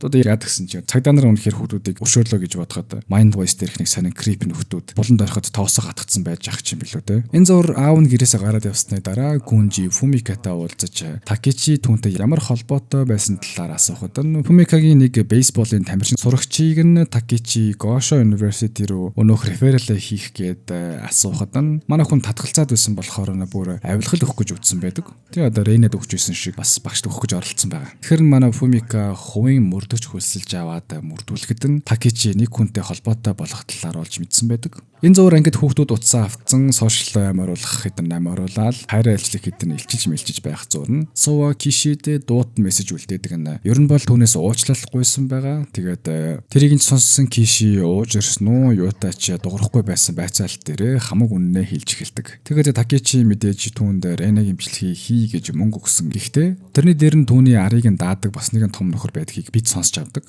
За бид ч гэж дээ. Би сонссон. Тэгээд би та нарт хэлж өгч байна. Юу гэсэн ч үгүй. За уучлаарай. За тэгэл манай Кайч ээжтэйгээ уцаар яриад хөвсгөр маань краштайгаа авиа ололцоол байж явах зурна. Хорибэ гэдэг ангийнхныгаа одоо манус шиг л тийм компьютерийн нерд нөхөр юм шиг байгаа. Тэгэл өнөөх бичлэгийг дахиад нэг шалгаж үзэхэд нь Такечигийн толгой нь өөр хүнийх байсан байж таардаг. Яа. Харин энэ үеэр нь өвчнөдөө их л баригдаад хицүү сууж байсан Хираги руу өнөөхөө цуг дүр бүтээж байсан Баатар найз нь залгаад хөөе чи дээр зургатаа хаан суулсан гэлээ. Манай нохоо харин зургатын дэлгэц хаглаа ичлаа. Гэхээр нэг Хираги чи шууд мастер дэлгэц засвар дээр яваад очоо. Тэднийх сүүлийн үеийн зурагтнууд болох QLED, NeoLED, OLED гэх мэт зурагтны дэлгэцээс хэлбэг хэрэгслийг үйлдвэрийн баталгаа гаргаж өгөн засвар үйлчилгээ үзүүлдэг бөгөөд QLED-ийн дэлгэц Монголд зөвхөн Samsung-ийн албан ёсны газар болон эднийд л байдаг юм байна лээ шүү. Тэгээд дайд маань дугаарыг тэмдэглээд аваарай. 8888 9102 Хаяг нь офицераас дэш өгсөд 72 дугаар хотгонд байдаг шүү. Тэгээд пэйж болон Google Maps-ийн линкийг нь доор description дээр хавсрах чи. Тэгээд дэлгэц эвдэрсэн бол мастер дэлгэц засвар дээр очоорой манайхаа. За тэгэл за баярлалаа өгөө. Яг одоо мастер дэлгэц засвар руу явлаа гээл утсаа таслах үеэр нь Такечиг байцааж байсан ба одоо үнэн ажиллах цагч нь болсон гээд Фумика дээр хийсэн хурамч бичлэгийг нь үзүүлэхэд нь мань хүн та нар хүн андуураад байна да. Би яалаа гэж тэх юм тэргээл булзаар болж байх үеэр нь Гүнжигийн туслах нь орж ирээд Киши бүх үннээ илчилсэн. Фумикагийн хурамч бичлэгийг нь ч гэсэн Такечи захиалсан талаар хэлсэн. Гэхдээ нэг Гүнжи лаптоп дээр Mind Voice дээр хүмүүс Такечиг хэрэг үзэн ядцгааж байгаа талаар нь харуулна. Яг Фумика Такечигээ боловсролын сайдтай буюу өнөөх түрэн өөрөөс нь нүрээ буруулаад байсан нөхөр шүү дээ. Тэрнтэй нэлээд зузаан холбоотой гэдгийг нь мэдсэн. Тэгээ бас л Рейна шиг Такечиг шүүхэд өгнө төр гэсэн юм байна лээ. Тэгэхээр л Такечи чинь карьераа хөөгөөд Фумикагийн бичлэгийг нь хийлгэж түүнийг драманд оруулаад ажлаас нь хүртэлттэй гаргаад иргэтэлсэн байгаа байхгүй юу? За тэгсэн энэ сууж байгаа нөхөр Хорибэ 2 маань анх Рейнагийн бичлэгийг нь ил болоход нь эдит орсон буюу одоо хуурамч гэдгийг нь мэдэж байсан ч сургууль даяар зүгээр л тараацсан юм лээ. Гэхдээ энэ дээр бол Хорибэ биш. Энэ нэг зэвөө нөхөр постолсон байхгүй юу? Хорибэ бол зүгээр л манай компьютер нэрд шүү дээ. Техниклинуудыг хийж өгнө. Тэгэл Хорибэ тэр залууд өнөөх анализ хийсэн бичлэг дээр Такечигийн толгой нь биш байна гэсэн шүү дээ. Тэрийг үзүүлээ зогсож байхад нь Кай найз нь олж хараад ангийнхандаа тэр Такечи багш биш байсан байна гэд хэллэлтгсэн чинь Хорибэ ихэндээ баттай бишээ гэд үзүүлмээргүй байдаг ч эцэст нь бүгдээрээ шахаад байсан болохоор бичлэгийг харуултал мань Хираги багш дүрээрээ байж идэм да. Тэр бүр яг энэ зурны Хираги ч ангид орж ирээлээ. Shit. Лаптоп удаан үлдээдгүй л байж л та энтергээл. Та нар наад бичлэгээ тэгээд намайг юу гэж бодох өөрсдөө мэд гээд ангиас гарч яваад өрөөндөө ирэхэд нь түүнд ахлахаас дуудлага ирдэг. Тэгсэн Гүнжитэй ахлах нь уулзаж байдаг ба мэдээж тэр хоёрын яриаг Хирагид нууцаар сонсохын тулд ингэж залгасан байгаа нь энэ. Тэгсэн Гүнжи ахлахын гэр бүлийнхний мэдээллийг нь шалгахад Фумикагийн ээж нь ахлахын X нь байсан байж таардаг. Тэгэхээр юу гэсэн үг вэ гэхээр яг Фумика ахлахын төрсөн охино гэсэн үг. Цусны төрлийн биологийн аав нь. Тэгэд ахлахаас яг хиний араас яагаад энэ бүхнийг хийгээд байгаа юм гэхтээ цагдаа нар орж ирээд манай ахлахыг бариад явцдаг. Яг өнөөхөө туслах нь ахлах Хираги 2 хамсаатнууд гээд дээшээ мэдэгдсэн юм байна лээ. Тэгэд мэдээж хэрэгтэнтэй хамсаатан болохоор ахлахыг энэ хэрэгээс аваад очиж байгаа нь энэ. Тэгэд ахлахыг аваад хайцсан болохоор оронд нь манай Гүнжиг ахлахаараа томилж байгаа нь энэ. Тэгээд манай хүн гарахаас өмнө чи энэ бүхний үнэн мөн чанарыг нь сайн ажиглаж шударгаасны төлөө л энэ хэргийг шийдэрээ гээд яваад өгдөг бол мань Гүнжи туслахыгаа зэмлээстэй. Мэдээж Гүнжи бол өөрөө урд нь багш байсан болохоор энэ хэргийг зайлшгүй үннийг л мэдхийг хүсэж байсан. Орой болоход зарим хүүхдүүд багшийг алуурчин гэж ярилцах зурн өнөөх сошиал дээр Рейнагийн бичлэгийг тавьдаг сонин гачин зөв бойч нь Хирагигийн энэ бичлэгийг сошиал дээр тавьчихъя л даа гэд юм да. Бас л нэр тэнийг хүцэн шүү. За тэгэл хүүхдүүд багшийг өмөрч тэр үнэхээр алуурчин байсан бол бид нарт юу гэж ийм үнцэнтэй сургаал айлдаж байх юм тэргээл өмөрөх нэг нь байсан бол тэр бичлэгт нь бүрэн итгэцэн зарим нөхдүүд нь Хирагигийн эсрэг байгаа харагддаг. Мэдээж тэр бүхний Хираги болон Сакура хоёр камераар хараа сууж яадаг. Тэгсэн яг үнэндээ шүү дээ. Би одоо гоё яриад байгаа.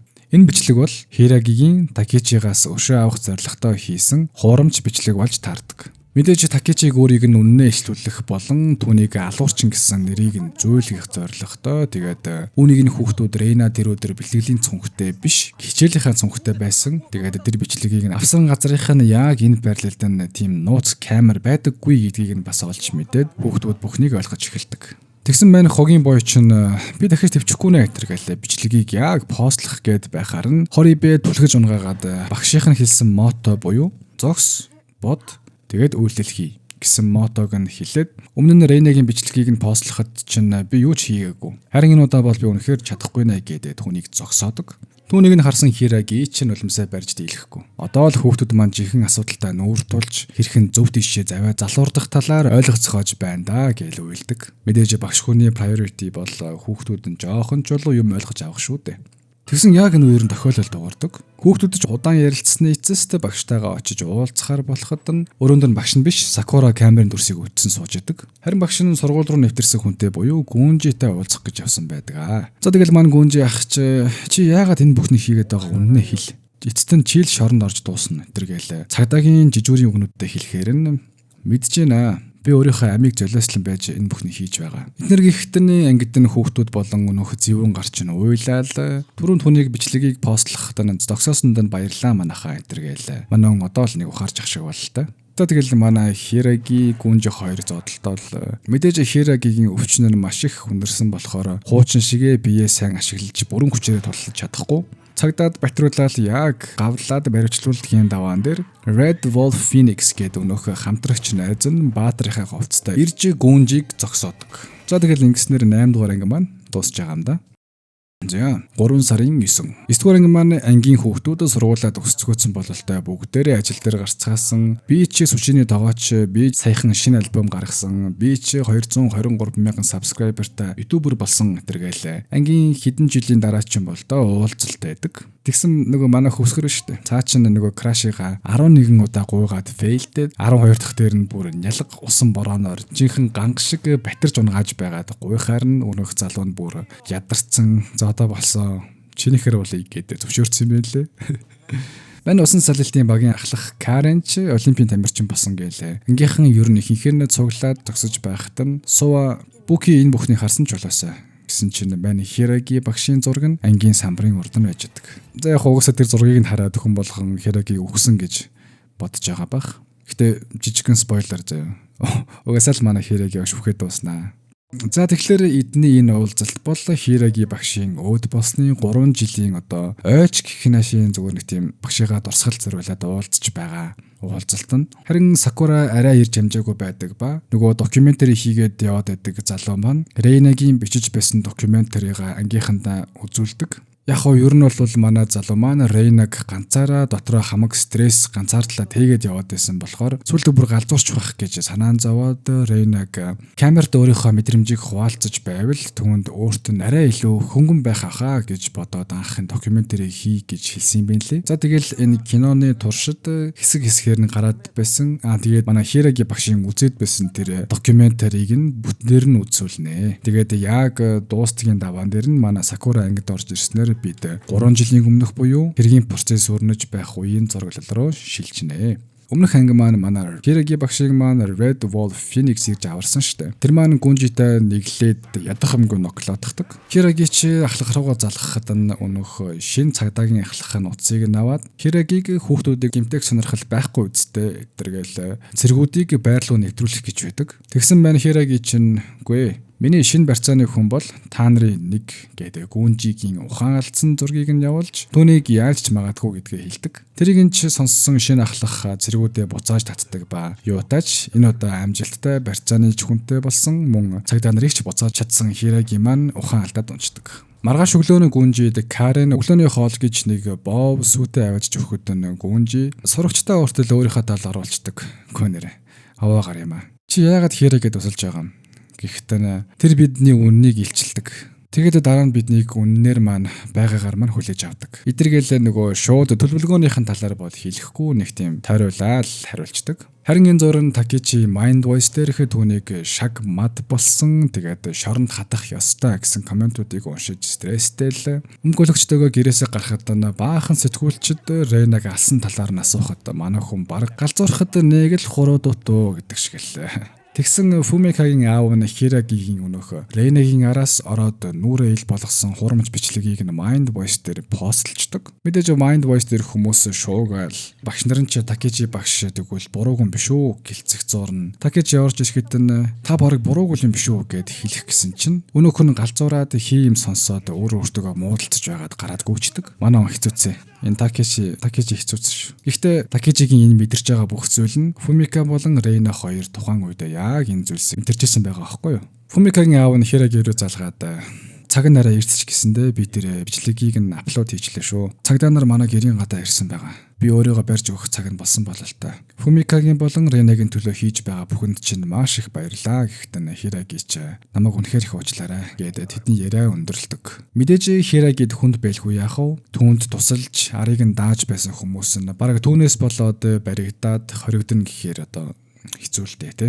Аав нь ч охин дээр очиод бизнес трипээр явах гэж байгаа болохоор хөрөгчөнд өндөг байгаа тэгээ муудахаас өмнө дээрээ. Энэ тэрэгээл ойр зургийн зүйлсийг захичаад охиндоо хүчтэй байгаарай гэж нулимсаа цэйлэгнүүлэн байж хэлээд гараад цагдаа нарыг дагаад явдаг. Мэдээж охин нь юу гэж л бизнес уулзалт гэдэгт нь итгэхв. Араас нь гарч ирээд хойно нь уйлал хоцордог доо хөрх юм.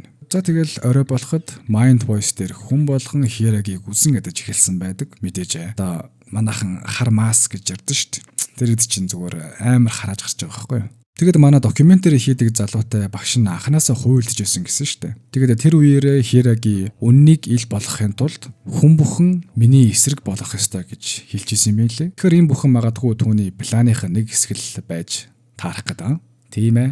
Тэгсэн яг л хэлсэнчлэн багшийн төлөвлөгөөний нэг хийсэн байсан ба Хираги Кайо сургуульд багшлахаар ирсэн шалтгаан нь Такичи энэ ажилтдаг байсан. Тэгээд ядж байхдаа хүүхэд байхын хорт хавдар нь дахин сэдрээд тэр үеэр нь Ренагийн хурамч бичлэгийг нь тарсан гээл бүр анханаас нь хүүхдүүдэд тайлбарлаж эхэлдэг.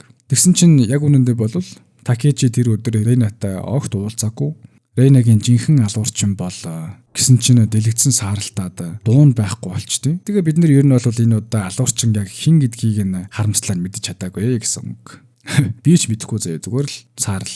Тэгээ ямар ч дуу байхгүй. Гэтэ хүүхдүүд бол угаасаа бүгдээрээ тухайд мэдчихэж байгаа. Бид нар л мэдэхгүй. Тэгээд багшийн энэ бүхнийг эхлүүлсэн 3 зорилго байсных нь эхнийх нь Такичиг өөрөө буруу зүйл хийсэн гэдгийг тултал нь мэдрүүлэх. Тэгээд Рейна болон Фумика хоёрын тухайн үед мэдэрчсэн бүх мэдрэмжүүдийг нь түүнд өөртөө нь мэдрүүлэх байсан. Тэгээд тэр нь ч амжилттай болж манай Такичи маань галзуурах гэж яваад байгаа шүү дээ. Хоёр дахь нь бол би та нарыг барьцаалсан жинхэнэ шалтгаан нь гэдэг. Яг хэлэх гэсэн чинь бас л дэлгэцэн сааралтаад бид нар юу ч сонсч чадахгүй. Хүүхдүүд л их л уйлаад байхыг нь бодох юм бол нэлээд сериосны юм хийсэн шиг байгаа. Одоо мэдгүй юм да. Юу ч гэсэн. Тэгснэ халааснаас хутга гаргаж ирээд өөрийнхөө гарыг нэвт зоогоод чадъя. Яг хүүхдүүдэд хэрвээ хин нэг хутгаар бүлвэл тэндээс цусгарч маш их өвдөл мэдрэгдэнэ. Гэхдээ одоогийн нийгэмд хүн болгон маш их завгүй байдаг болсон болохоор иймэрхүү ойлгомжтой common sense-үүдийг анзаарч тоохоо болцохоосон байна. Тиймээс хүүхдүүдийг ямар нэгэн асуудал гарсан үед эхлээд зогсоод маш сайн тунгааж бодоод орчин тойрноо маш сайн ажиглаж үйлдэл авдаг том хүн болоосой гэж хүсэж байна гэж хэлэхэд нь түүний 3 дахь зорилго нь энэ байдаг. Мэдээж анханасаа л хүүхдүүдийг та нар ухаараач л гэж орилол хичээл болгоны дараа уйлаад байсан шүү дээ. Энэ бүхэн энэ 3 дахь шалтгаантай л холбоотой байж Тэгэд хүүхдүүдээс намайг жинхэнэ багш болгосон гүний талархал илэрхийлье. Маргааш үдээс хойш та нарыг бүгдийг чинь суллалнаа гэж хэлээд нулимсаа барьж дийлэхгүй ангиас гараад явцдаг. Тэгээд эдгээр хичээл нь орж байх үеэрээ цагдаа нартай дуудлах хийсээр байсан бол та уцаа гаргаж ирээд би одоо гүнжийг 1-р блокийн дээвэр дээр аваачна. Тэнд би сүүлчийн хүсэлтэд тавих болно. Гэт явах гэхдээ Сакурач та өөрийгөө ингэж муу хүн болгох хэрэггүй штэ гээд баахан явуулахгүй оролцсон ч эцэст нь тэр гүнжид буутуулгаад хүүхдүүдийн тэндээс гарах боломжтой ганцхан замыг нэг бомбыг теслээд тэр замыг блоклж хаяад цааш яваад өгнө. Мэдээг сонссон цагдаа нар, багш нар, сэтгүүлч нар ч 1-р блокийн доор сандралдан ирэхэд Хираги гүнжийг гавлсан чихтэй дээвэр дээр гарч ирээд удаан хүлээлгэсэн дуучлаарай гээл буугаараа тэнгэр рүү буудаж гардаг. Тэгсэн өнөөр нь Сакура ангид орж ирээд би та нарт нэг юм хэлэх гэсэн. Яг үнэндээ бол тэр өдөр Ренаг асах хүн бол би гэж чаад юм да. Хүү тэгсэн чинь бүр амар нь Хираги багшийг яг энэ зурн хинэн мэдэхгүй ч буудаа чачдیں۔ 30 секундын дотор бүр юу ч болоод өнгөрч өв те одоо Сакура алуурчин болоод Хираги мод ингээ хүчж байгаа юм. За ингэснээр үдэж манай 9 дугаар анги маань дууслаа. За 10 дугаар анги нь өнөөх шин ахлагч нь мэрэгэн буучид одоо гэсэн командыг өгснөр түүнийг тэдний мэрэгэн бууч нь буудсан юм байна лээ. Тэгээд цэргүүдийг нь дотогш нэвтэр гэсэн тушаалыг өгөхөд яг хаалхан дээр ирэхэд тэнд бомб дэлбэрдэг. Яасан бэ гэсэн чинь Хираги сум нэвтрэхгүй хантааз мэдээж өмсцэн л байлгүй яах вэ? Тэгээд амьд үлдсэн байдаг. За тэгэл Хираги маргааш өглөө 8 цагаас Mind Voice дээр лайв хийж энэ бүхний хэрэгтэн хэн болох талаар үннийг нь илчлэнэ. Тэр болтол хин нэгэн буруу алхам хийвэл би сургуулийг тэр чигтэн дэлбэлнэ гэж хэлэх зурна. Ангид хүүхдүүд Сакураг яагаад чиний буруу байдаг вүлээ гэхэд Сакура багш энэ бүхнийг миний төлөө л хийж байгаа гэж хэлдэг. Харин энэ зураг нь өглөөний 8 цаг хүртэл 7 орчим цагийн зай байгаа болохоор Хираги гүнжид бүх үннээ эхнээс нь ярьж эхэлдэг. Мэдээж анх Фумикагийн бичлэгийг тарснаас хойш хэрхэн Аавтай хамтарсан, сургуультай шилжилж орж ирсэн хэрхэн Ренагийн бичлэг ил болсон талаар харуулдаг. Гэхдээ бид нар бол угаасаа л мэдж байгаа шүү дээ. Тэгсэн байна Хирагигийн эмчин түүн ердөө 6 сар үлдсэн гэж мэдэгддэг ба Хираги Фумикагийн Аавтай тэр тухай хэлж угийн удаан байж чадхааргүй болсон болохоор өшөө авах төлөвлөгөө зохиож эхэлсэн байдаг. Тэгсэн манай цагдаа нарын ахлахыг Фумикагийн аав нь Хирагитай танилцуулсан юм байна лээ. Тэ энэ ч одоо угаасаа манай Фумикагийн төрсөн аав нь шүү дээ. За тэгэл манай гуравч нь өнөөх гаднаасаа харагддаггүй шил, өнөөх айхтар цоочтой хаалга, баахан сургууль дотор цуурлуулсан бомб зэргийг бүгдийг нь өөрсдөө зохион байгуулж суйрлуулсан юм байна лээ.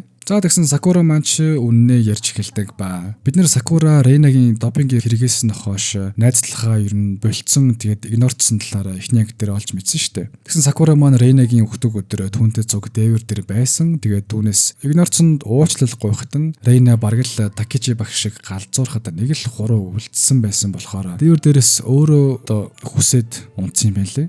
Гэхдээ Сакура яг унахаас өмнө түүний гарнаас нь атгсан ч эцэст нь үнэхээр чадахгүй түүний гар нь хальтраад байсан болохоор одоо Ренаг чад хэлгэсэн юм байна л дээ. Тэгээд тэр талаараа Хираги багшд хэлж байсан ба багш нь түүнд энэ бүхэн чиний буруу биш ээ. Чи дараагийн 10 өдөрт юу болохыг л сайн харж бай. Энэ бүхний эцэст чиний буруу биш гэдгийг чи өөрөө ухаарах болно гэж хэлсэн талаар Сакура бүх хүнээ ангийнхандаа хэлж өгдөг. Гэхдээ Сакура ер нь бол стил өөрийгөө буруу шаасаар л байгаа. За ингэж ярсаар байгаад үүр цайхад Такичи гэрээсээ гарахад нь хүн бүхэн түүнийг таниад үзэн ядаад байгаа юм шиг мэдрэмжийг аваад байдаг.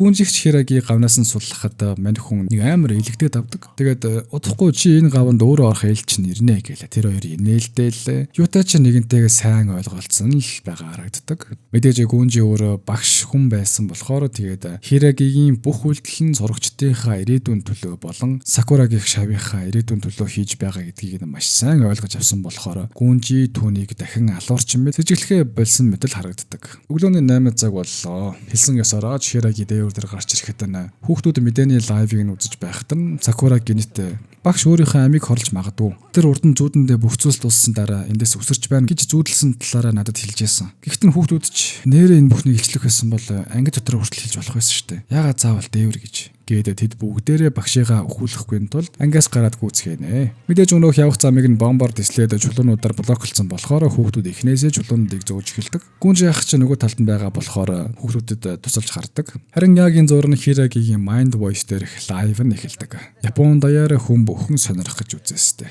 Тэгэд Хирагийн өнөөх хурамч өөрийнхөө алуурчин болгодог бичлэг байна шүү дээ. Тэрний үргэлжлэлийг нь Mind Voice дээр постлдог. Мэдээж Рейнагийн оронд өөр эмэгтэй охин байдаг бөгөөд Хираги болон Фумикагийн аав нь тэнд тэр бичлэгийн арын албанд нь тийм тавилттай бичлэг хийсэн болох нь тэн дээрээс батлагдж байгаа. Тэгсэн мэдээж хүмүүс шоконд оролгүй л яах вэ? Нөгөө Хирагигийн хоёр дахь шалтгаан нь шүү дээ. Тэр нь Mind Voice дээр хүмүүс буюу сошиал медиа ашигладаг хүмүүс үнэн худал нь мэддэхгүй мэдээлэл дээр үндэслэн хүмүүсийг харааж зүхэж мөн магтаж байдаг талаар байдаг ба өөрийгөө хамаг хэргийн алуурчин гэмт хэрэгтэн болгосон шалтгаан нь хүмүүст өөрийгөө тавилттай бичлэгээр алуурчин болгож ойлгуулад дараа нь хурамч бичлэг байсан гэдгээ илчилж тэднийг хэрхэн хэдхэн секундын хурамч бичлэгийг үзээд хүмүүсийг үгийн муухайгаар харааж үхэлд хүрээдэг талаар ойлгуулах байдаг. Ер нь бол өөр дээрээ жишээ болгож үзүүлээд хүмүүсийг сошиал медиа дээр хүмүүсийг ойлгуулах гэсэн санаа л байхгүй юу? Мэдээж ихний өдрүүдэд Хираги бол хүүхдэд барьцаалсан гэмт хэрэгтэн дараагийн хэдэн өдрүүдэд гэмт хэрэгтэн илрүүлэх гэж буй Баатар дараа нь Такечи багш алуурчин эцэст нь Хираги энэ бүхний ард нь байсан алуурчин. Та нар сүүлийн 10 хоногт ямар ч баттай их сурвалжгүй мэдэн дээр маш олон удаа бодлоо солисон. Ямар ч бодлогогүй комент бичиж ирсэн. Харин өмнөх анги дээр Ренагийн жинхэнэ алуурчин хинбэ гэхдээ сааралдаад бид нар мэдж чадаагүй шүү дээ. Тэр нь бас л сошиал медиа дээр хүмүүс буюу Mind Voice хэрэглэгчд гэж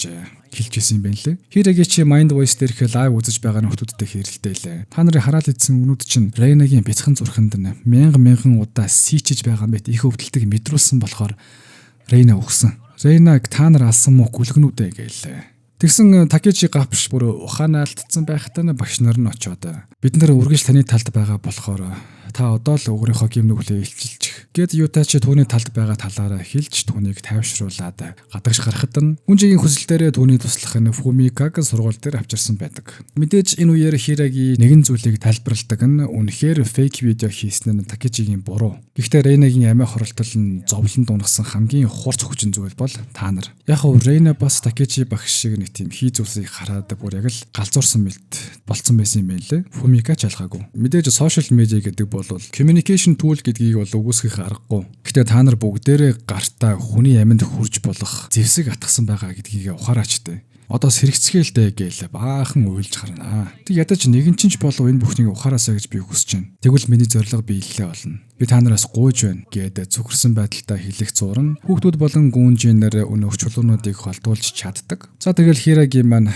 за ингээд миний сүүлчийн хичээл үгээр дуусч байна. Гэд лайвыг дуусгаад яг дээвэр дээрээс унах гэж байхад нь Сакура түүний гарнаас атгаж амждаг. Өмнө нь Рейнаг яг ийм байдлаас алдсан болохоор одоо тэрээр байгаа бүхнээ дайчилж багшигаа аврах гэж үзэх хэдиж яг л алдчихлаа да гэсэн чинь ардаас нь Кай болон ангийн нөхдүүд нь бөөндөө яриад багшигаа юутаач татаж аварч чаддаг. Хираги чи босож ирээлээ Сакурагаас чи тэр өдөр үнэхээр Рейнаг зовлонгоосоо салаасаа гэсэндээ түүний гарнаас нь тавьсан уу гэж асуухад нь Сакура уйлаад үгүй би түүнийг үнэхээр аврахыг хүссэн. Түүнийг амьд гараасаа гэж би үнэхээр их хүссэн. Гэхдээ багш нь ч баярлаад тийм бидтэй.